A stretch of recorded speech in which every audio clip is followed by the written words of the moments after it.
What about the people that support Carmelo and they throw the book at him and say he has life in prison? People are going to flip out. They're already flipping out in the parking lot, right? And I wasn't expecting that part because I'm like in the South. I'm from New York. Anything is liable to happen, right? So, at any rate, let's get back to Eddie before we get into the story. So, here's the thing: the reason why I started off telling you guys about Eddie is because if you can stay with the narrative that he didn't know Eddie, it makes the prosecution case very similar to what I hear on the mainstream media. You get these guys who just up there saying anything and they say, yeah, he had a bad motive. His intent was bad because he came and he sat beside a guy he didn't even know, and they're trying to talk to him. And then you'll hear so many people saying Austin was just kindly trying to tap his shoulder and say, hey, fella, can you leave out of here? Okay. But let me tell you this, and it's very important that you understand what I'm saying. And I go back to what I started to tell you when the attorney initially asked this guy, Eddie, about what was being said between Carmelo and Austin. The attorney says, when this happened, maybe within a 24-hour period, you gave a statement, and that statement is probably more reliable to what you're saying today in court. And at that time, you said that Austin was standing up as though, he's the aggressor, and that he says, let's get his bitch ass up out of here. And before he revealed that, he asked Eddie, Uh, did Austin say bitch ass? Or anybody say bitch ass? Because he started off. Remember, I told you about 6 minutes ago. He started off saying that Carmelo called Austin a bitch first, and then Austin says, "No, you a bitch," right? Well, that's not what he said when it happened. He said Austin said, "We're gonna get your bitch ass up out of here." And he grabs him, right? Another guy, he's out of North Carolina. He just started college. I said, man, this guy, he might end up being a doctor. Real sharp little black guy. A lot of black kids came in. I was so impressed. They're all going to college. Life goes fast, don't it? You know what the little black guy did? He said, right? And I'm listening carefully and I compare the stories, right? He said that Austin grabbed, right? Carmelo Anthony like this. Carmelo never stood up. He never stood up. So Austin grabbed him and tried to lift him up, and he named and I have it in my notes. I could really pull it up, but my memory is pretty good. It's enough to get this story out. He grabbed him, and he's leaning, picking him up. Okay, and prior to that, right? Prior to that, Carmelo had a backpack on his shoulder, and he had moved it to his lap when things start getting hot. Some of the individuals that came in and said that Hunter, I think it was the guy Tion, he said Hunter and them started on Carmelo first. Oh, wait a minute. Hunter was not supposed to be involved. He was just an observer. That's what all these kids want you to believe, that Hunter was just observing. But some of the kids are placing Hunter. Another kid placed Hunter standing behind Austin. So now Carmelo is sitting there with two boys. Now, listen, I grew up as a black man in America. I don't know if you guys realize that or not, right? But I'm talking about life in general. I've had my walk, right? So let me give you a little bit before we get back to that. Carmelo is 5'7", 130 pounds soaking wet, right? He has epilepsy, and I'm pretty sure the defense is going to use that. He's frail. You hit him probably one good time, you probably take him out. Okay? Not to say it's right what he did. I'm giving you guys the facts. You guys want to know what's happening with the case. I'm trying to give it to you. I went to court. I've been in court every day myself. Okay? So, Carmelo Anthony, and I'm here for it today. So anybody that want to be here with me, we're going to talk about this until I go back to court, right? Because I can't do this during the week. So I have to come back to my little studio, and just give it to you. So he's 5'7", 130 pounds. Austin, one of the coaches says he was working out. and he had gotten up to 220 pounds. I believe that's what Coach Star said. He was 6'1", 6'1", right? So he's 90 pounds heavier, allegedly, give or take. This is all testimony. He's 90 pounds heavier than Carmelo Anthony. And then if the other students are right, his brother is behind him standing. Okay. So let's back up. Let's rewind this thing all the way back here. And let's go back to this way that Austin. Now, here's the other thing. When they started on um, Carmelo Anthony, one thing that the defense brought out is that, hey, Eddie, yeah, Eddie sitting there. Eddie, when they started saying, "What are you doing under our tent? Who is this guy?" Why didn't you pipe up and say, "Hey, that's my cousin's ex-boyfriend, and we used to, really be good friends or what have you. We played the video games together. I know him well." You know what Eddie did? Eddie stood up. He testified, guys. He pulled out his cell phone and he claims he pretended to start recording. You know what the defense did? They shredded him. They said, so you pretended to record them arguing, going back and forth, but you didn't record? Why did you do it? He says something like, oh, yeah, I was just being silly. And then you know what the defense said, right? He says, well, if you had really recorded this, then it would show the real truth about what happened between either sides of your friends. And so then the defense took him and says, oh, the detective, when he took your phone, guys, you know when a crime is committed, right? They come and take your phones. Like they took Diddy's phones right off the jump. They took all his videos. Luigi Mangione, they took it. In this case, we have the best evidence in the world, which is quite likely, could be possible that Eddie recorded this event. Between all of this, we would not have to question about this video that I'm going to tell you about that's way across the stadium. This video would set the record straight, right? And so that's what the defense attorney said. He was like, this video, if you had it, right, wouldn't it solve a lot of issues here? So even though they don't have this video and it's still questionable, because the defense attorney says, so the officer didn't take your phone and he looked in it while you were sitting there, and he looked in your deleted files and he looked through your Instagram, no, what is the Snapchat, right? And there's no video. That's all. They didn't take it and do a forensic to get a video that could really blow this case open. Now, I wouldn't be surprised. I'm sitting there. I wouldn't be surprised if they found that video, and that video might blow this case. It might blow the lid off this case, right? But I feel like something's in the air for them to take this guy to trial. Give me 1 second. So check this out. So while Austin, now all these kids say that there was no cursing, right, for one whole day. That was on Friday. No cursing. A strange kid came in and he said, yeah, he started saying that Carmelo was using the F word. In fact, the prosecution said that most of these children, most of the witnesses, their stories don't match. He said it. He set the stage like they knew that they would have this type of trouble. But we're here for it today, and I'm going to break it all down because I really can't do it every day. But while Austin is standing, keep in mind, Carmelo never stood up. He has epilepsy. He's probably carrying a knife because he's been getting his butt handed to him, probably just by any kid that can get their hands on. Boys always going to try to ruffle your feathers over girls.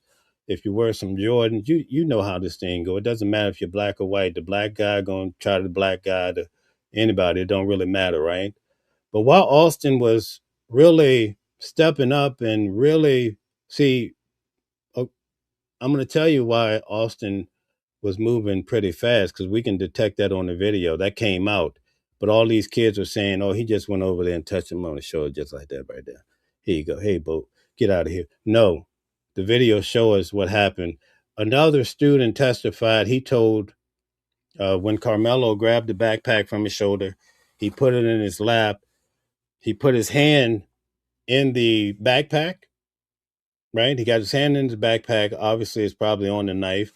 It's one of those knives that you take your thumb to open it, not a switchblade like you would see in Michael Jackson Bad video, not that type of knife, but more like the knife. It's actually a multi-purpose tool with a very intimidating knife on it, but it can also do other things, right? Most men have those and women too to do work around the house. Okay, so when Carmelo put his hand in the bag, Austin's like, "Oh, I don't think he got nothing in his bag." And so the other boy testified. He said he told Austin, "Don't mess with him," because he said he felt like he could feel like Carmelo was not lying. So he told Austin, "Back up off this guy, okay? Leave him alone." So we go back to the point. Austin now, the guy, I think his name is Ryan. He testified. We're back here now, okay? Austin reaches down. Keep in mind, Carmelo is sitting the whole time. He never stood up, right? He has the knife in his lap. I mean, in the bag, his book bag. It's a Centennial book bag. Austin goes down pretty much like over him, grabbing him. If he's sitting, he has to bend. And to really get him. And when he went down like this, he stuck him in his abdomen, not the heart. Not that it makes a difference because he died, but he stuck him in the abdomen. But it's very important that we get the facts right because the media keeps saying they stabbed him in the heart. But again, these guys are not sitting in court. I'm sitting in court. I'm just trying to tell you some of these technical things. It's very important the work that I do. And I hope you guys see it in time that, I don't give you some bogus stories. Okay. So he reached down to grab him. And it's almost like this Carmelo Anthony probably grabbed it real quick, pulled it up, and Austin came down on it, right? Doesn't take away from his story, but that's different than what they're saying in this mainstream media. They make it seem like Carmelo was standing, took a knife, and reached up and stabbed this guy in the heart. I'm just trying to tell you, people are not telling the truth about any story. Forget about this story. They're not in court. They don't see the facts, but they just on the fly tell you some stories. I'm trying to tell you what came out in court. Now, I want to say to that, I believe it was Eddie yesterday. Remember Eddie? The guy, the reason why that Carmelo went to see him under the tent. The defense has done a good job in getting several of these kids to say, "Do other kids come over and sit under your tent?" They say, "Yeah. I used to go to school with him back in middle school or whatever, right?"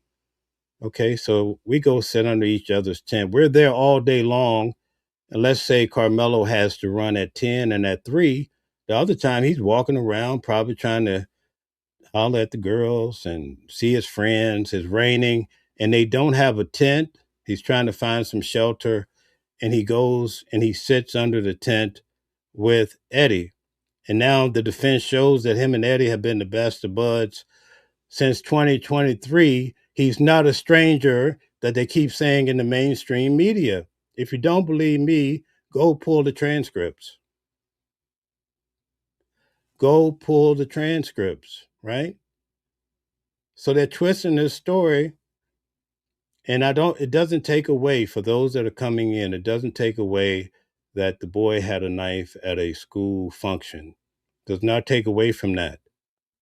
But I'm telling you, there's more to it. And that little more to it, if you go out there in that courthouse and into that courtyard thinking you're going to bully somebody when the verdict come through, you might end up a casualty too, because people are misinformed, uneducated, a little dumb, a little stupid, with a little bit of everything else involved. And they don't even care to be right or to understand. They just want to go out. Their life is miserable, right? And they can't go on vacation. They can't find a decent lady or whatever they want.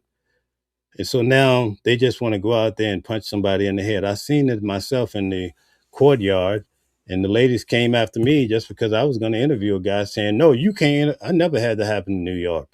People mind their business in New York, right? But they came over. You can't. I got it on video, but I went there. I'm not here to just show you the silliness of life. But at any rate, let's get back to it. Okay. So when Eddie in this whole thing, he's recorded it or he's pretended to record it, right? It's something troubling about that. That's why I can't wait to get back to court and see if the defense has that video because they were insinuating that they may have that video. And I'm telling you, the video, see, if the video was all bad for Carmelo Anthony, right? Now, he said he didn't put the video out there, right? He said he didn't record it. He just pretended to record it. And the defense says, listen, in this day and age, everybody want to record it. Remember, World Star Hip Hop, people want to record you if you fall asleep. They record you if you fumble. They'll do anything to go viral. But if they have that video, more than likely the video is going to be more incriminating for the prosecution than for the defense. I wouldn't be surprised if they have something. I'm just saying that. But I'm trying to give those who really follow this channel and understand that when I go to court, they have never caught me out there like some of these YouTubers making up bogus stories. Okay. I don't carry that type of reputation. Okay. For people that are just coming into the chat, they're picking me up from Carmelo Anthony.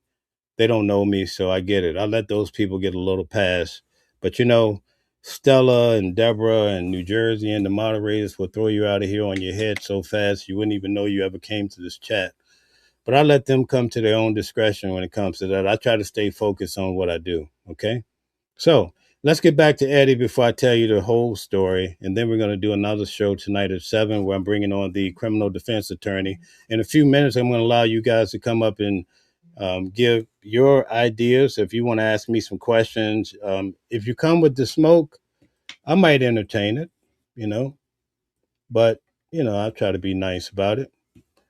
But if you're being disrespectful, then you got to go. This is a very serious matter and it's so sad. The mother keeps crying in court and it has a bearing on the jury. So let me switch gears a little bit. I've given you an idea about the whole situation with what happened with Eddie. So it's quite clear to a thinking person that this whole scenario that all these students came in trying to say that Carmelo didn't know Eddie, he knew him a little bit. They didn't really talk. Some of the students have really substantiated that they were talking. Now, this is where it gets to blow your socks off a little bit, so hold on to your socks. The defense attorney said to Eddie, he says, there was a track meet 10 days before this kid lost his life. He's like, yeah. He was like, you were with Carmelo Anthony then too. Oh, yeah. And the defense says, is it fair to say you were with him at the concession stand? He says, yeah. Oh yeah. No, you were with him. And I think Eddie says I was with him at the concession stand. The attorney, the defense attorney, he's like Matlock. He's a really sharp guy. I like him. He's like Brian Steele, my good friend Brian Steele that covered Young Thug. Shout out to Brian Steele. He follows this channel. He's one of the best to do it. He was one of Sean Combs' attorneys. So I really like that guy. I cover his cases too. Okay. So the defense attorney says to Eddie, he was like, were you guys talking on the field? Oh, I don't remember. He started off bold and bad. He starts to forget. Oh, I don't think so. No, I don't remember. They went back to the screen and they put it on the screen. You have 10 days prior to this happening at a track meet, you have Carmelo Anthony and you have Eddie sitting together on the field, having the time of their lives. You could just see it. You see the same glow you saw when they were together in the house. You follow what I'm saying? And at all these other events. And even their parents are friends, hanging out 2 and 3 times a month. Allegedly, that's what the defense attorney was bringing out with Eddie. Okay, so now people are like, wait, just 10 days prior, they're together? So you know what's going to happen when the next track meet happened. He's going to look for his friend Eddie. And that's what he did. He went over to look for Eddie just like they did before. And he sat down at this event and these guys says, hey, And I heard today somebody said the guy was being a Karen. I didn't like that scenario of how people are just trying to slant everything to make it so negative. But each of these kids are starting to testify. Some say Hunter was the first. That's a problem. That's a real problem for the prosecution because how many people does it take to be on your head to measure what type of response you give to them if you feel threatened? So, for all of the wise guys in the chat, I want you to tell me now how many people would have been okay to come after Carmelo Anthony at 5'7", 130 pounds, to where he needs to use some type of real force? I just want you to answer that. I'm not saying it's right, but I'm saying you have to factor in all of these details. This is the reason why I cover these cases and go to court and I pay attention so you can just not be like the person that's listening to mainstream media and they just say this guy was a devil and he woke up that morning going to take a life. Okay. And I'm not trying to say he's a saint, but I think most of the people that follow this channel are going to get what I'm trying to tell you is that there's so many moving parts when it comes to this case. Okay. So you get how that was very shocking. And a lot of people, there's another witness too that actually put Hunter heavily involved in what happened. And I think that's going to be even more damning than anything that I've heard so far. Because if you can keep Hunter sitting up, most of these kids, they wanted to keep that Hunter was sitting down and that he was just saying a few things for his brother. But then you have these kids coming in that are going against the grain and saying Hunter was on his feet. So now you got two twins on your ass. You understand me? That's how we would say it in the backyard if I was talking to my granddaddy. Okay. So, but you started to get my picture that this is a serious matter. And again, he should not have had a knife at this event. But I want you guys to have a broader understanding of what really happened. So now let me lay it down. Now that you kind of know how this unfolded, right, in a way, now we're going to start off with they brought in a video expert right from the beginning. The best video that they have. I know there's rumors about videos. In fact, Eddie, I told you about the video. He claimed he didn't take the video. Come on, man. He just put his phone up. You know what's weird about when he gave a testimony about the video and that he wasn't recording? The defense attorney kept saying, did you know these two people or one or two people actually saw you recording? So that told me they have some witnesses that saw the front side of Eddie's phone and that he probably had the red button going that he was actually recording. It's almost like they're walking them to this video that they have. Now they may not have a video, but if they come up with a video, I want you guys to remember this moment that I was paying attention in court, but I wouldn't be surprised if they have it. I have some guests that are trying to come up. Let me just get through this whole story real quick, and then I'm going to hand it over, and we're just going to entertain everybody who wants to come through and talk about it. I have time today. I am here for it, okay? So that video, I'm telling you, it's going to be, I think the defense has a video. If it's true, I want you guys to send me a note and say, man, you a bad man. But they were asking that question like the defense said, listen, did you know that two people testified they saw you recording? Now, not as though he was recording, but they saw him holding his hand up. You see what I mean? So there's a reason why these attorneys do it. These little sharp guys like Brian Steele, they lead you right to your breaking point, real slow. They let you distort the truth all day, and then they drop the bomb on you. Boom, like the Gap Band, right? Okay, so anyway, we'll keep that in mind. If it happens, a few of you guys send me a note and say, oh man, you were right about that video. Okay. All right, so let's get to what happened that day. From across the field, imagine you're at the Knicks game. I think my Knicks are going to win this year. Okay.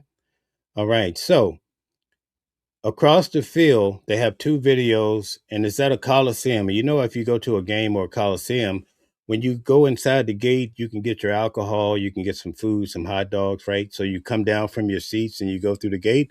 It shows, and first they substantiated what Carmelo Anthony was wearing. He had on a gray hoodie. and he had on some blue sweatpants. Okay, track meet. He comes out. It's like he's trying to figure out where he needs to go. He probably realized that he didn't have a tent. He goes back in. He comes back out and he starts walking in the way of Austin's tent, right? And then he goes out of the frame. Unfortunately, with the two video positions that they have, there's a gap. So the West video is cut off here, and then the East video starts here. So when he's walking in between those points, you don't understand where he's going or whatever. You can't see if he stopped and talked to Louis and said hi to Rebecca. You don't get to see that. Then they show you where the twins and some other guys have testified that they're walking back from the concession stand or someplace and they're going to their tent. And it just shows it's kind of creepy how life can just change in minutes. Here you have two twins and some friends, and then they're meeting up with Carmelo, and it's all happening within like 2 minutes, and then this guy's gone in minutes, man. It's devastating, and I hate the fact that he took the guy's life. It's just so it really bothers me to just sit there. I feel nothing but pain and misery from the family, and you could tell he probably tremendously regretted too. But you can't turn back the hands of time. In my story, I'm going to break it down how he basically went crazy himself when he realized that he potentially took this young man's life. So they come together under the tent, okay? And then Carmelo Anthony, remember Eddie I told you about? He walks up and gives him some dap. Eddie makes it sound like it's a different scenario. He gives him some dap. He sits down. He's talking to him about the weather. I believe that part, okay? Hunter, many witnesses are saying Hunter and them started on Carmelo Anthony. Then Austin pipes in. Some people in the streets are saying that Hunter is probably the one that's more um, he's the real protector. I'll leave it at that, right? In your family, you have that sibling that you don't want to mess with anybody, or you're gonna have to deal with him, right? I don't know, never met the guy, but I'm just telling you, with them saying that Hunter and them came after Carmelo or just start questioning him. But what it seems to me, at least 3 or 4 guys have admitted to saying something to Carmelo. So he's sitting there, he came to talk to his friend. He has his walk in life too. Now all these guys are and one guy came in yesterday. These guys were cussing up a storm and really getting at him, get him up out of here. Austin, even though one of his friends told him, "Don't do it, don't do it." I feel like he's not playing games because he says to him, if basically, if you come after me, then I'm gonna get you, right? Well, Austin did not heed the warning. He went down to swoop, from what I gather, because even Eddie yesterday, who I felt like was a pretty decent witness, Eddie, I believe, when he first went to describe about this story about Austin just pushing, that's what they like to say, Austin pushed the boy on the shoulder. He actually used 2 hands. And when he used the 2 hands, and the defense attorney saw that the jury probably saw that, he said, okay, that's it. That's it for the story. He's like a Matlock type of guy, like a Brian Steele. They play that, they lead you down a dark road and they'll shred you to pieces. That's I'm just giving you the observation. Okay, I could tell you about the prosecuting attorneys too, right? With Diddy's trial, I was right on point. But at any rate, um, so these guys they all get on to Carmelo. Austin takes it upon himself to go and actually move him out of there. The defense they're telling you he had epilepsy for a reason. So I'm also predicting that they're going to have the argument that he was frail and weak. He had epilepsy. He's sitting in court shaking. He probably couldn't stand a punch or drop him on the head. He probably, couldn't have went very far without being a detriment to himself because we know the epilepsy is a very serious. They mentioned he has seizures. So you know how it goes. When people have seizures, they can't really have hits of any kind. Also, it was mentioning about a punch. And so time was spent with some of the witnesses trying to make a determination. Was it a grabbing? Was it a punch? Because the defense attorney, they basically insinuated that perhaps Austin had punched him. So this is some of the things that have been floating in court. Okay, so Carmelo, when he came down on Carmelo to grab him up, it appears that Carmelo turned this knife, pulled it out, and turned it up. And the boy came, they collided. And this is where I'm going to really explain something to you. In the video, it shows you the timeline that I was just telling you about. Carmelo goes over to the tent. You really can't make out anything that's really happening in the tent, but you get a chance to see that this is Austin. And you can see he's taking the first moves. And I mean, he's moving like a freight train.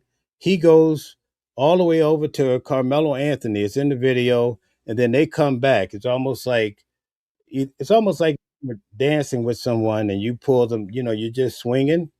That's how it happened. That's what we saw. And then on top of that, Eddie said that when this happened, he said this the day or so after it happened.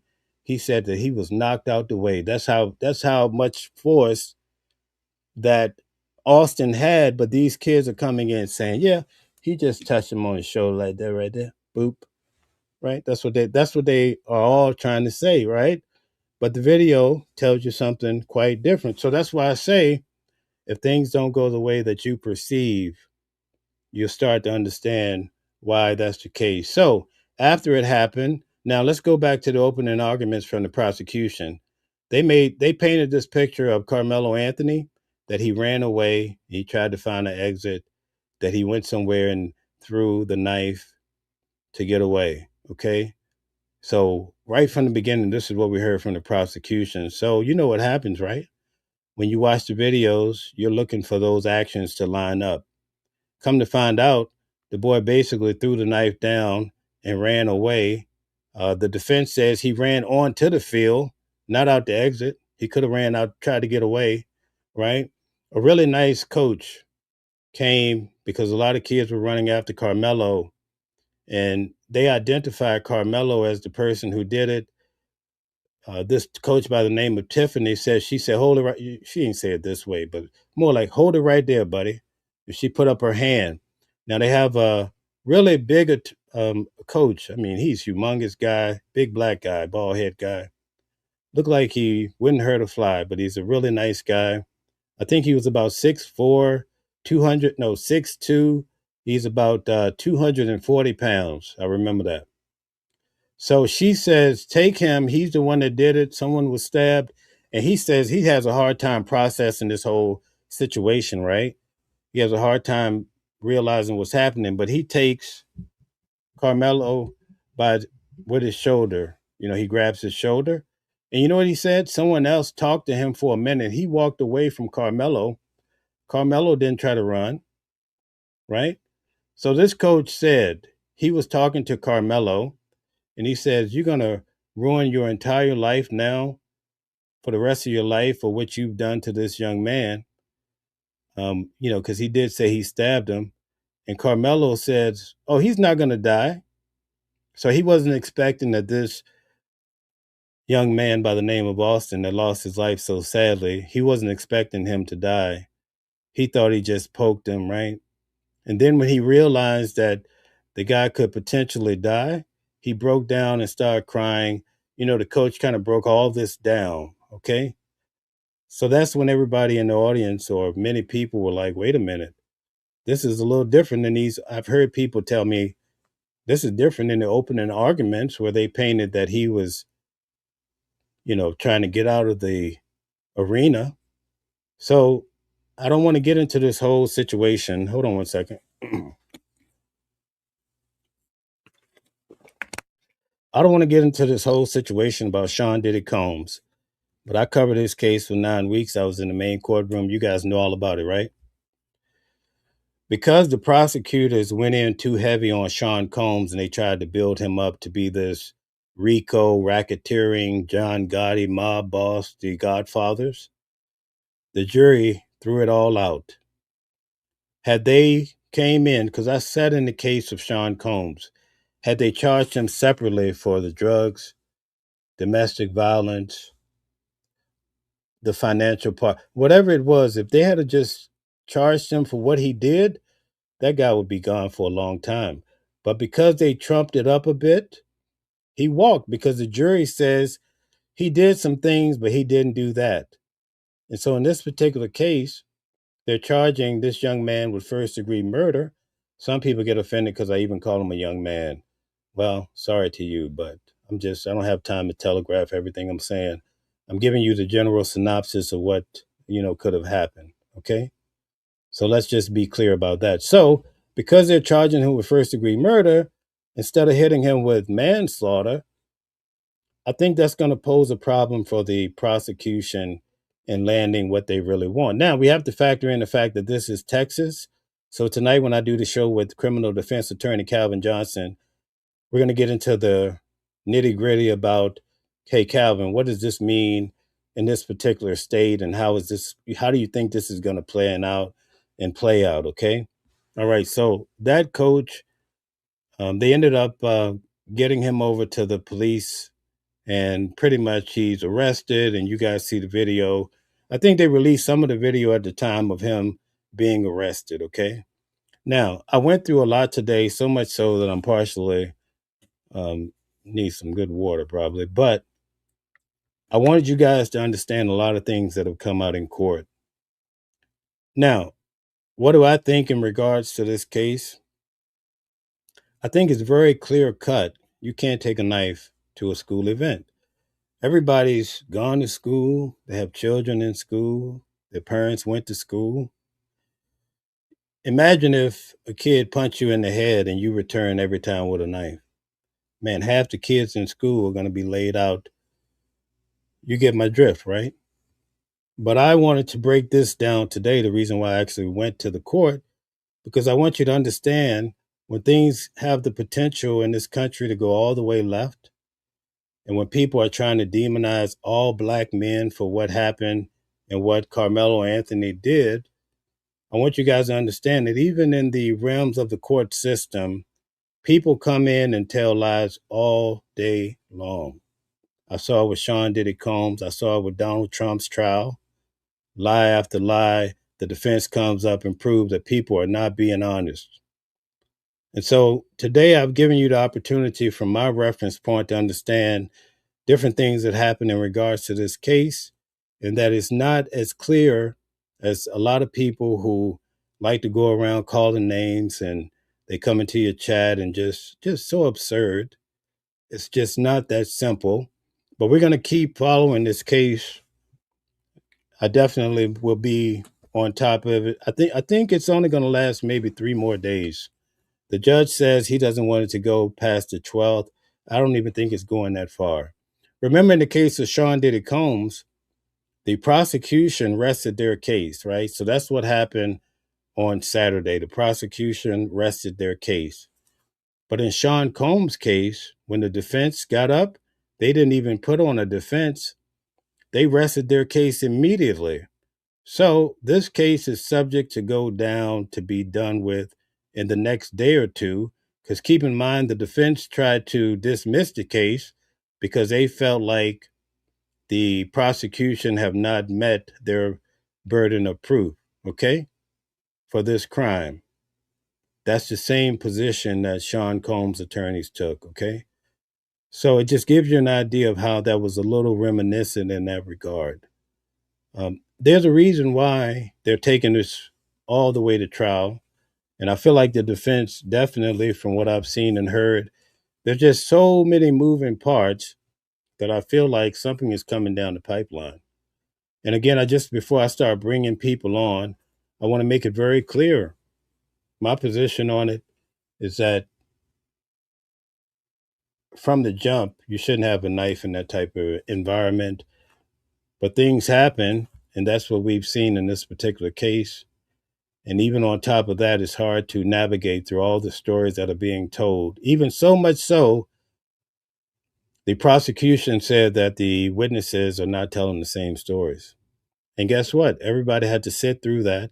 In fact, before I bring on the guest, I'm going to tell you about the young lady. I actually feel bad for her because she looked like she has a promising future. But on April the 2nd, when all of this happened, she claimed that she saw it. On the 7th, her and her mother went down to the courthouse and they told the officers basically she saw what happened, and so she claimed that one of her friends was about to engage in some activity at the track meet, and she's over at the adjacent tent with Liberty. She looks over, and these two guys are arguing, and they're arguing about, oh, I'm going to beat you at the race, and oh no, I'm going to beat you. You know how banter, how guys go back and forth. Turns out to be that all of that was made up. And it came out in court, so much so that the defense attorney had her admit, so you made that up, basically? So that's not true? I mean, he didn't really say it that way to where basically you're lying, but he framed it in a way where she could still keep her dignity, right? So when your witnesses go to the left like that, it starts to put all your witnesses in question. And when Eddie, who turns out to probably, to me, have been the best witness overall, because I could tell that he seemed to be very honest in regards to some factors. See, what happens is, and I started off talking about this. This is the key point from what I'm saying today. Whenever you have a civil, and we'll talk about it with criminal defense attorney Calvin Johnson. Whenever you have a case, the attorneys always bring you in a week or two before you actually take the stand because they want to refresh your memory, so to speak, right? They want you to say what you had originally said in regards to this case. And so, in this particular case, especially when it came to the young lady, you get a whole different scenario. And you would think that the attorneys would have prepared her in a better way than to let her come on the stand and fall apart like that. That was a defining moment for me in the case because a lot of people, I think more than all, they felt bad for her because I think from what I've seen, whenever you have an event, forget about this case, people always want to say they were there. Oh yeah, I was there. I was driving the cab. I saw it too. Everybody wants to get a little shine from the case. But it causes a problem for those in the jury to where they have to now decipher who's really telling the truth. And for some of the individuals that I saw, and I felt like they were not being honest, I see the mainstream media running with their stories. And so they drum it up. And now you're hearing all of this commotion about something that didn't really happen that way. There's no clear indication of what's lies and what's the truth. And that's why it gets to be so dangerous. And that's why it's important in this case that they're able to come to a reasonable conclusion about what happened. You know, I'll end my part of this with telling you one story, and then I'm going to bring up Genesis and Denise. If you would like to come on the show, feel free to hit the link. I'm going to start going through some of the comments to see what people are saying. Okay. In the case of Luigi Mangione, right? I went to his state hearings and also went to his federal hearings. You guys who follow the channel, you guys know I cover all these cases, right? They brought in all of these police officers, and it was some 13 or 14 officers that when they found Luigi Mangione in Pennsylvania, that they all came just to be in the limelight. That's the picture that has been painted already. Okay. So keep that in mind. So now I saw all of these officers take the stand, and guess what? Some of them were caught in lies. It becomes very obvious, people, you wouldn't imagine that that would be the case, but this is life and this is reality, right? But you know what's scary about this? When they ask these officers, pretty much all but one, the captain, they say, where did you learn about this case about Luigi Mangione?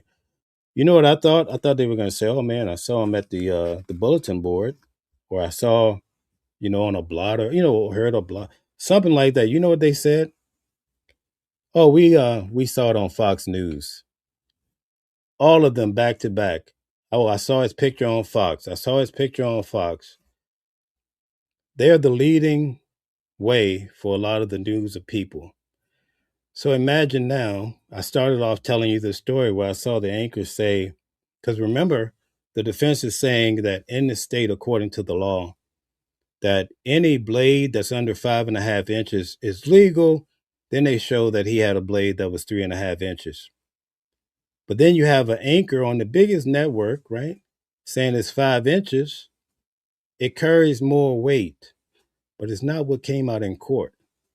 So I use that one example to tell you a lot of things that we're hearing, even from the most reputable places, sometimes you can't really take it 100%, but people do.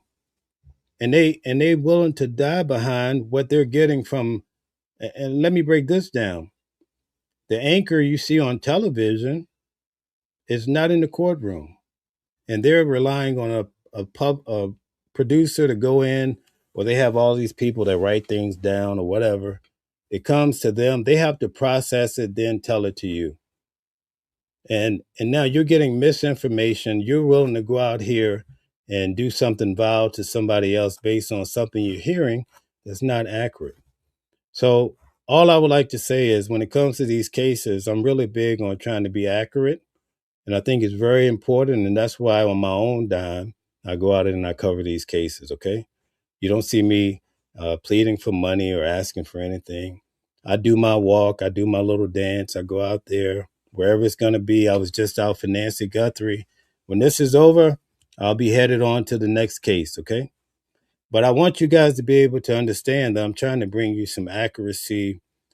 There's nothing in it for me to make up a bizarre story to go viral, to get more clicks. I could care less about that, really. But what's amazing is last night, I saw various people in my chat, and they were like, "Hey, Mel." I think Becca was in my chat, and I see Deborah, I see Stella, I see all the people that are saying, "Man, you're so. We appreciate what you do. That's good for me." Because I know people are actually following, and they get my drift, and they understand that I'm trying to bring you guys some legitimate information so that you can look at all these different sources. You see all the craziness on TikTok, and then you see the mainstream media, and then you could come through and feel like you are close to what could have happened in court. So I'm going to start bringing on a guest. I want to thank you guys for staying around and listening to what I broke down. Tonight at 7 o'clock Eastern Standard Time, I'll have the criminal defense attorney from the area who's on this show every week, Sunday night. He's going to be on to really break this down, and hopefully I'll have my voice back by then. I've been talking way too much now. Let me bring on our guests, and we're going to get to this a little bit further. Okay, we have DJ Genesis, and we also have Denise. Welcome to the show. Nice to have you, Denise. I'm in your neck of the woods. Nice to see you. Thank you for Hey all this. Mel. Yes, how are you? Hey, how's it going? Hey, Mel. All right. So if anybody else want to come on, all you have to do is hit the link, and I'll be glad to answer your questions or share some type of dialogue. Genesis, you came up first, so I want to hear you out. So, what I heard was that You're during you're you're hold on one second. You're extremely loud, so if you could just tune it down a little bit. okay, let me turn my mic down. Sorry about that. No problem.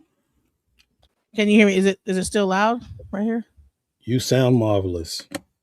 All right. So, what I heard was that at some point, when they were cross-examining the cop, right, the police that was there, that had the body cam, that it looked like he was just on some. I mean, maybe, possibly, like that when the defense began to cross-examine the police, because I was watching another channel, and it was almost like the police was not trying to give him anything, as far as like, it was clear that whatever question that the I think that the police the it even got to the point where do you I mean, can you, I mean, he had to like almost go into like a basic answer of a question, and then finally he's like, yeah, well, I guess people can have knives, or it could be possible that, do you did you see it like that, like that the police were kind of like being evasive in the cross examination? No, I didn't really focus on that. That probably could have happened or what have you, but I didn't. I wouldn't have focused on something like that. Okay, and then one other question is that when you talk about like the friend, um, you're saying that. Did you talk about the fact that Anthony was not exactly underneath the bleachers, but almost to the side, kind of, and Yeah, that's a not. good point. I'm glad you brought that up. That's the reason why I like to bring people up. So I didn't get a chance to talk about that, so let's get to it. It came out. Now, one of the things that we've heard about the case is that Carmelo went under the tent because of the rain, but it comes to find out that they were actually sitting on the back row that was not completely under the tent. So they were still being rained on. They were still being bombarded by the elements. And so that kills the narrative that this was all about rain. It was more, as the defense started off saying that he went to talk to a friend. And the defense has done a great job showing that he was a friend or a great associate indeed. So, also on another channel, it was making it seem like the friend tried to pretend like he was never Carmelo Anthony's friend, that he didn't even know him. Is that true? Like, did he like pretend like he didn't even know Carmelo Well, Anthony? yeah, I kind of broke it all down, but he basically said, "Look, listen, I kind of know the guy. You know, I know him, I adapt him, but not like to the extent that they showed us." So he committed to a narrative that was much lesser than reality. And you would imagine, because the key point that the defense made is that at some point, when Carmelo came up and was sitting down talking with him, at least about the weather, as one of the kids had testified, right? That you would imagine if they're saying, "Well, who's this guy?" and they're going crazy, get him out of here. You would imagine that this friend who he's been in his home playing video games with, they're playing the guitar, they're going out, double dating, and all of this stuff. He knows his grandmother, that he would have piped up and said, the defense says, he would have piped up and said, "Hey, this is my good buddy here. Leave him alone. He's cool, guys, right? This is my cousin's ex boyfriend. We're cool." And they would have probably backed away. But instead, he pulls out his camera. And according to his own words that I heard in court, he was fake recording. And I don't think many people believe it was fake recording. And that's why I said the defense might have a video that might knock your socks off. So just stay tuned. I don't know for sure, but they were insinuating that there were other witnesses there. You know, when you have your phone on your recording, people are very antsy. So they look for that red light on your phone. He claimed that his phone was off. Listen to me. Why would he have his phone off? Hold on, wait. This is a key witness. He's claiming to have his phone turned off and he's fake recording. Who's really going to buy that scenario, that scenario? Okay? But the defense says, "Hey, did you know that we'll just say Noel and Rebecca saw you recording?" But they left it at that when he said no. So that lets me know, like, oh, there's something coming down the pipeline, but they're not going to tell you yet. So I have two more questions. I'm gonna leave. Okay, and that'll be it. Okay, All cool. right, two more questions. Okay, so did you look at the jury at any point? And what was your opinion of the jury? Did you see that they were mean mugging, looking a certain way toward the defense as they were asking questions, like they were mean mugging them, like frustrating as they were like doing that? Well, that's a very relative question because I've seen them cry, I've seen them laugh, I've seen them look with concern. You have roughly 18 people, and many of these people are from different walks of life. See, when I came down, I was under the impression, because everybody says, "Oh, they removed all the black people." Remember in Diddy's trial, that was a sincere strategy, and everybody went crazy. Because, in fact, one of the jurors that was of darker complexion, they removed him way into the trial because they say he lied on the questionnaire. And he was a correctional officer who you would imagine he has a lot of jurisdiction over other men's life and he gets to write reports and then he comes to court and he lies. But in this particular case, when I got there, because I heard people say this is an all white jury, I said, man, I got to check this out. I go in there and it's predominantly foreign people. And so you don't really get, I mean, there's enough. See, a lot of people don't understand that see, in Diddy's trial, they cleared the whole back row was the alternate jurors. So you have 12 main jurors, eight, you have six of them are alternates. Wow. So like on the first day of this trial, one of the guys, he said, "Can I be excused?" Right in the middle, people like, "What's going on?" Now, for me, I thought he was saying, "I'm out of here," because I've seen some strange things at these trials. But sorry, but maybe he had to go use the bathroom or something. I don't know because he came back. But let's say he didn't come back, right? Because at Diddy's trial, one of the ladies had to have some medical procedure or something. She never came back. Okay, had he not came back, one of the alternate jurors would have taken his place, and the trial goes on because they've all heard all the details. And in many cases, they don't even know if they're alternate or primary. The judge in this particular case, Judge Roach, did say they did not have to sit in any particular seat. So that kind of lends to the fact that they don't really know who they are. You know, they probably don't know what they are. They just know they have to listen to this case. Now, I just want to say, because you have Middle Eastern people, Asian people, and you have whites, and probably some few and in between, you don't have blacks per se. It's going to be very hard to make an argument when this comes down because there's such a mixture and there's so many women. But when they say, now this is at a higher level, when they say you get to have your peers, this guy don't have any peers. These people are older in life, mostly women. And all of the guys that are white are probably up in years. You might have one guy in his 20s, maybe, I don't know. But it's definitely not his peers, okay? So he's going to be judged. But again, because a lot of us are out here lollygagging and not taking life seriously, we're not trying to get into politics. When you go to the courthouse and you look at those paintings of those judges over the last 200 years, you'd be hard pressed to find a black one. I'm just telling you what it is. This is the reality.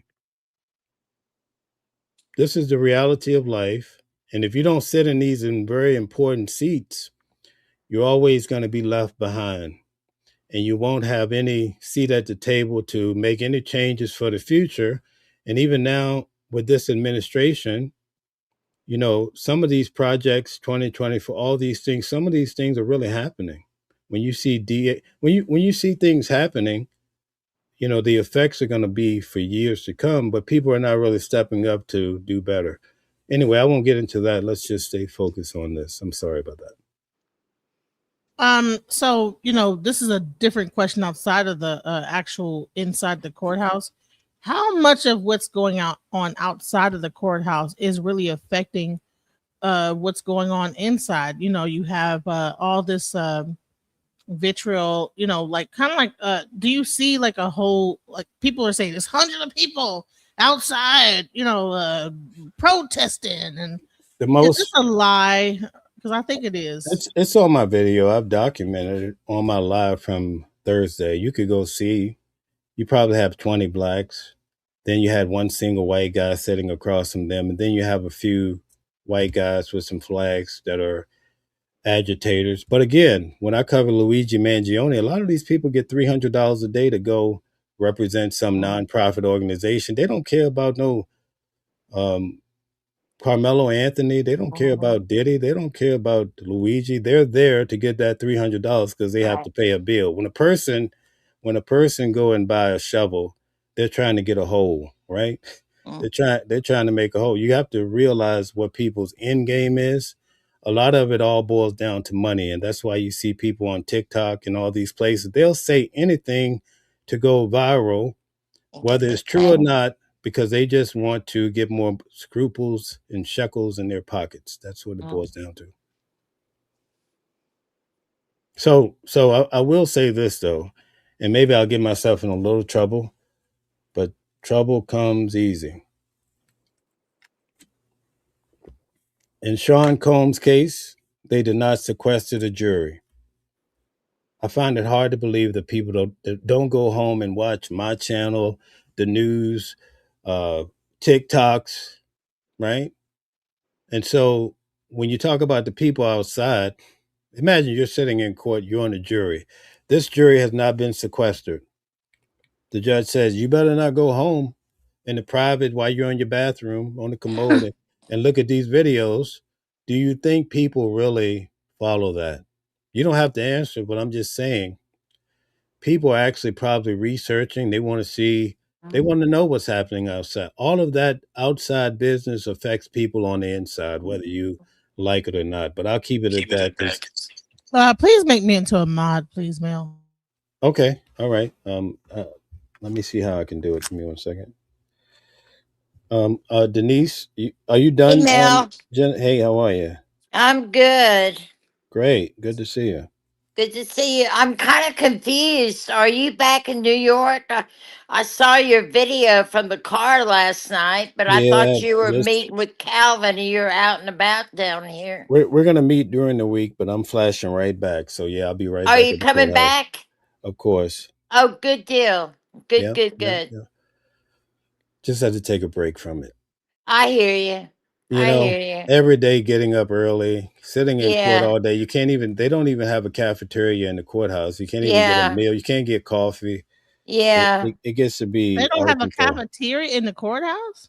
No, they have vending machines. You know, in New York, we have hot meals. You know, you get spoiled that way. When you go on break, you could just go to the second floor yeah. or the third floor and get a good meal. But you can't do that here. And by the time, and usually this judge only gives you 45 minutes, so you can't really go. The nearest exit, you would have to go order your food, eat. It's just impossible. So Wow. that's just Well, that's the nature of how it goes. you know, the courthouse in downtown Dallas, it's been there forever.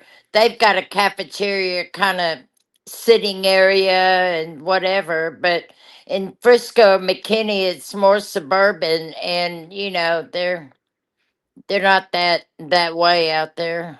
It's the biggest. This is the biggest thing that probably ever hit their scene. Yeah, exactly. They don't It even probably have that big is. of a court thing to go on. It's mainly traffic tickets out there. So Yeah, just like the Nancy Guthrie case, it's probably the biggest thing in Tucson. Right, right, right. Okay, good. You guys have any more questions? Is there anybody else that would like to come up and No, ask I ask want any to I questions? want to talk to you about something. Oh, by the way, JLR is coming tonight. Oh, okay. All right. I'll see him out He'll there be there then. tomorrow. You know, I Texas is big racist state. I don't care if you know that or not, or if you don't see it that way, but behind the scenes, it really is. I know that this case, Carmelo case, is it's a really big case, and everybody wants to portray it as black against white, a racial case, right? But Hmm. bottom line, Mel, I agree with you. Bottom line, um, I don't care if it's okay to be a 5-inch knife or a 3.5 or 3.2 or whatever. The kids should know that no knives are allowed, as you say, on school or school event. Uh, turf. So, bottom line, it's going to come down to not black against white or whatever the racial aspect of it. It's going to come down to the knife shouldn't have been brought in there. You know, that's I think is a significant factor coming down that it was not allowed and he brought it in and it not I don't care what the dimensions of that knife is, it's still classified as a knife and it shouldn't have been on those track meet grounds. That's what I'm saying. That's um the first point of contention. yeah, that's what I'm going by, that's just a pure point that it should not be allowed. And he shouldn't have, well, it would, well, it's they're not allowed because of things like this that could happen.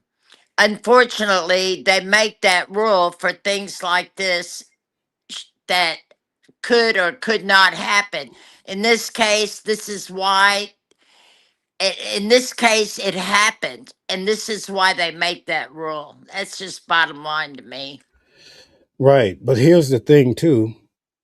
And this is why I wanted to get out as much information that I observed in court, is because what'll happen is they'll say, well, the knife wasn't illegal, but it was prohibited, right? Right? But then they say it was self defense because he had 3 or 4 guys coming at his head. Well, he And so shouldn't have the hold knife on, anyway. hold on. But what I'm saying is, in these cases, it's kind of like this case of this guy. What's his name? Chow. The boy went into the store. He took 4 waters. He put Hmm. them back. He got outside. He didn't take anything. They came after him. He started running. They shoot him down. Right. I didn't cover that case, but you would think, oh, that's slam dunk. He should be locked up, right? And then they let him go free. What I'm saying is, a jury, you never know how they're going to go. And your belief system is not everybody else's. Yeah, I know. And so people, when they hear the outcome, because they don't hear a person like myself telling them the ins and outs of what's happening, Right. they just listen to one source that they love, and that source leads them to a place that's not true. Hmm. Let me give you a prime example, and then I'll shut it down. In the case of Sean Combs, I mean, everybody thought he was cooked. I mean, I'm talking about the RICO, like he's a mob boss, right? Hmm. And if you go back in time and you look at the big mainstream media, right? They were saying, "Oh yeah, he is terrible," and they told you all this stuff, and you thought people were just betting that Diddy was out of here, right? Hmm. The jury came back. You know what the first thing they said in 2 hours? What's that? There was a guy on the jury. He was 52 years old, seemed to be a white guy, and he says, and I tell you color so you can get a feel of, I Yeah, I think it got you. helps you to find it. He says he could not follow the judge's instructions. And you know why he couldn't follow the judge's instructions? Hmm. Is because one of the elements of the RICO was drug, what do they call it? Distribution. Oh. Okay. So here's the thing, according to the federal government, especially when they're trying to put that RICO on you, right? Yeah. Or an individual, the rule is, a lot of people knew about a movie called Friday where the guys, people always say puff, puff, and pass, right? Hmm. According to the federal government, if you puff and I pass the DJ Genesis, right? I'm Hmm. guilty now of drug distribution Oh. because I handed her a drug, right? Oh. Right? I didn't sell it to her. I handed her a drug. So you know what the jury came back a little bit later and said? Hmm. What if Genesis wanted the drug? Is it still drug distribution? The court says yes. So that Hmm. scientist could not dig it, and I felt like he was instrumental. I don't know for sure, but that was very instrumental in getting Diddy's major charges thrown out. So you'll look at this case like a lot of people that come in the chat just popping off and say he had a knife, he stabbed a guy in the heart. In court, he stabbed him in the abdomen. I'm just telling you technicalities, Yeah. but it doesn't change a lot, right? I'm just telling you. I'm telling you the court perspective. Wouldn't you want that if Yeah. somebody's inside if you go to the game, they may say, "Oh, Michael Jordan did the moonwalk," and you say, "Oh, Michael Jordan did." You mean Michael Jackson? No, Michael Jordan. So now you're getting some inside information. You'll come to a different or a better conclusion, Right. hopefully. Right. Okay, so in this particular case, you might look at it and say it's point blank period. He can't take a knife into the school into this environment. But then the defense come out and show you a video that these guys, and I'm not saying this is the case, I'm speaking hypothetically, Yeah, I hear. that they were just acting like a gang and was going to rough him up and he didn't have time to stand up and get out.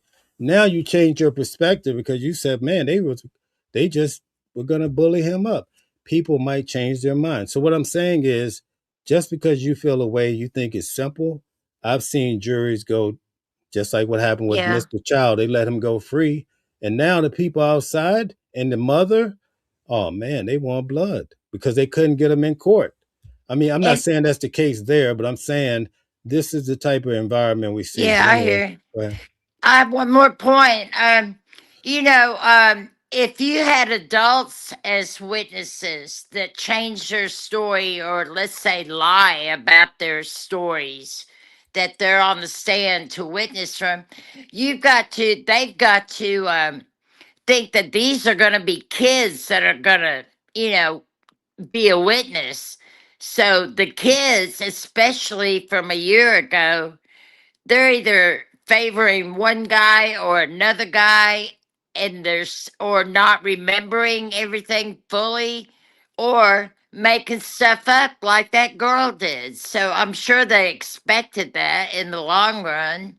I don't know if those kids really thought they'd get caught lying or whatever, or their stories didn't jive, but those are kids, you know? That's just life. Yeah, It that's happens. just It life. happens. It happens everywhere. It just happens. I'm just giving you some idea of what's happening here.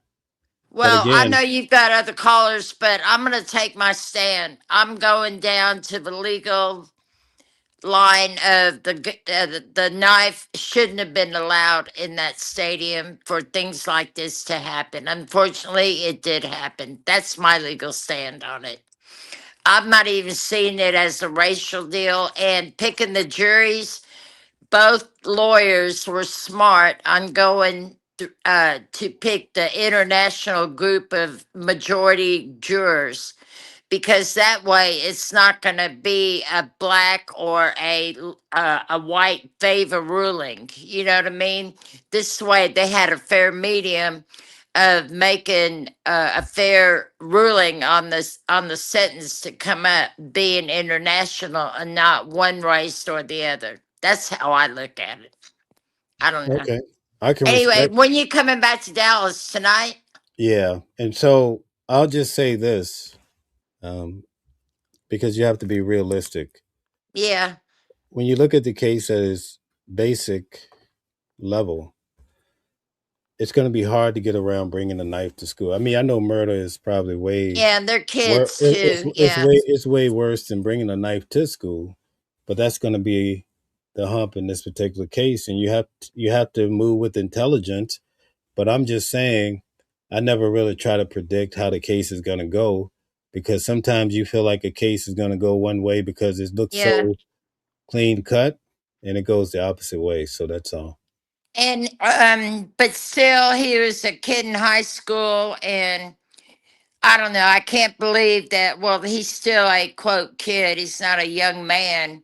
And I guess anger or whatever, or the fear of these other kids trying to come get you because of their stature against your smaller stature, I guess it does put a little fear on him. So check this out. Let me give it to you this way too. Some of the guys that were asking Carmelo to leave, they were black. So at that moment, I don't think it was about race or what have you. Could have Yeah. been. Could have been. I don't know. I wasn't there, right? But when people say it's not about race, then I get it. And that's debatable probably by many, but it's about race now. And if you don't believe that, go outside of the building and you'll see people and what they think, and you'll come to probably a balanced view of what's happening in this case. Yeah, I know. And if he does get a guilty verdict, that Frisco McKinney, it's gonna be off the chain, because there are gonna be people in that town. There's no telling what's gonna happen. That's a supposed to be a more affluent suburban town to Dallas, you know.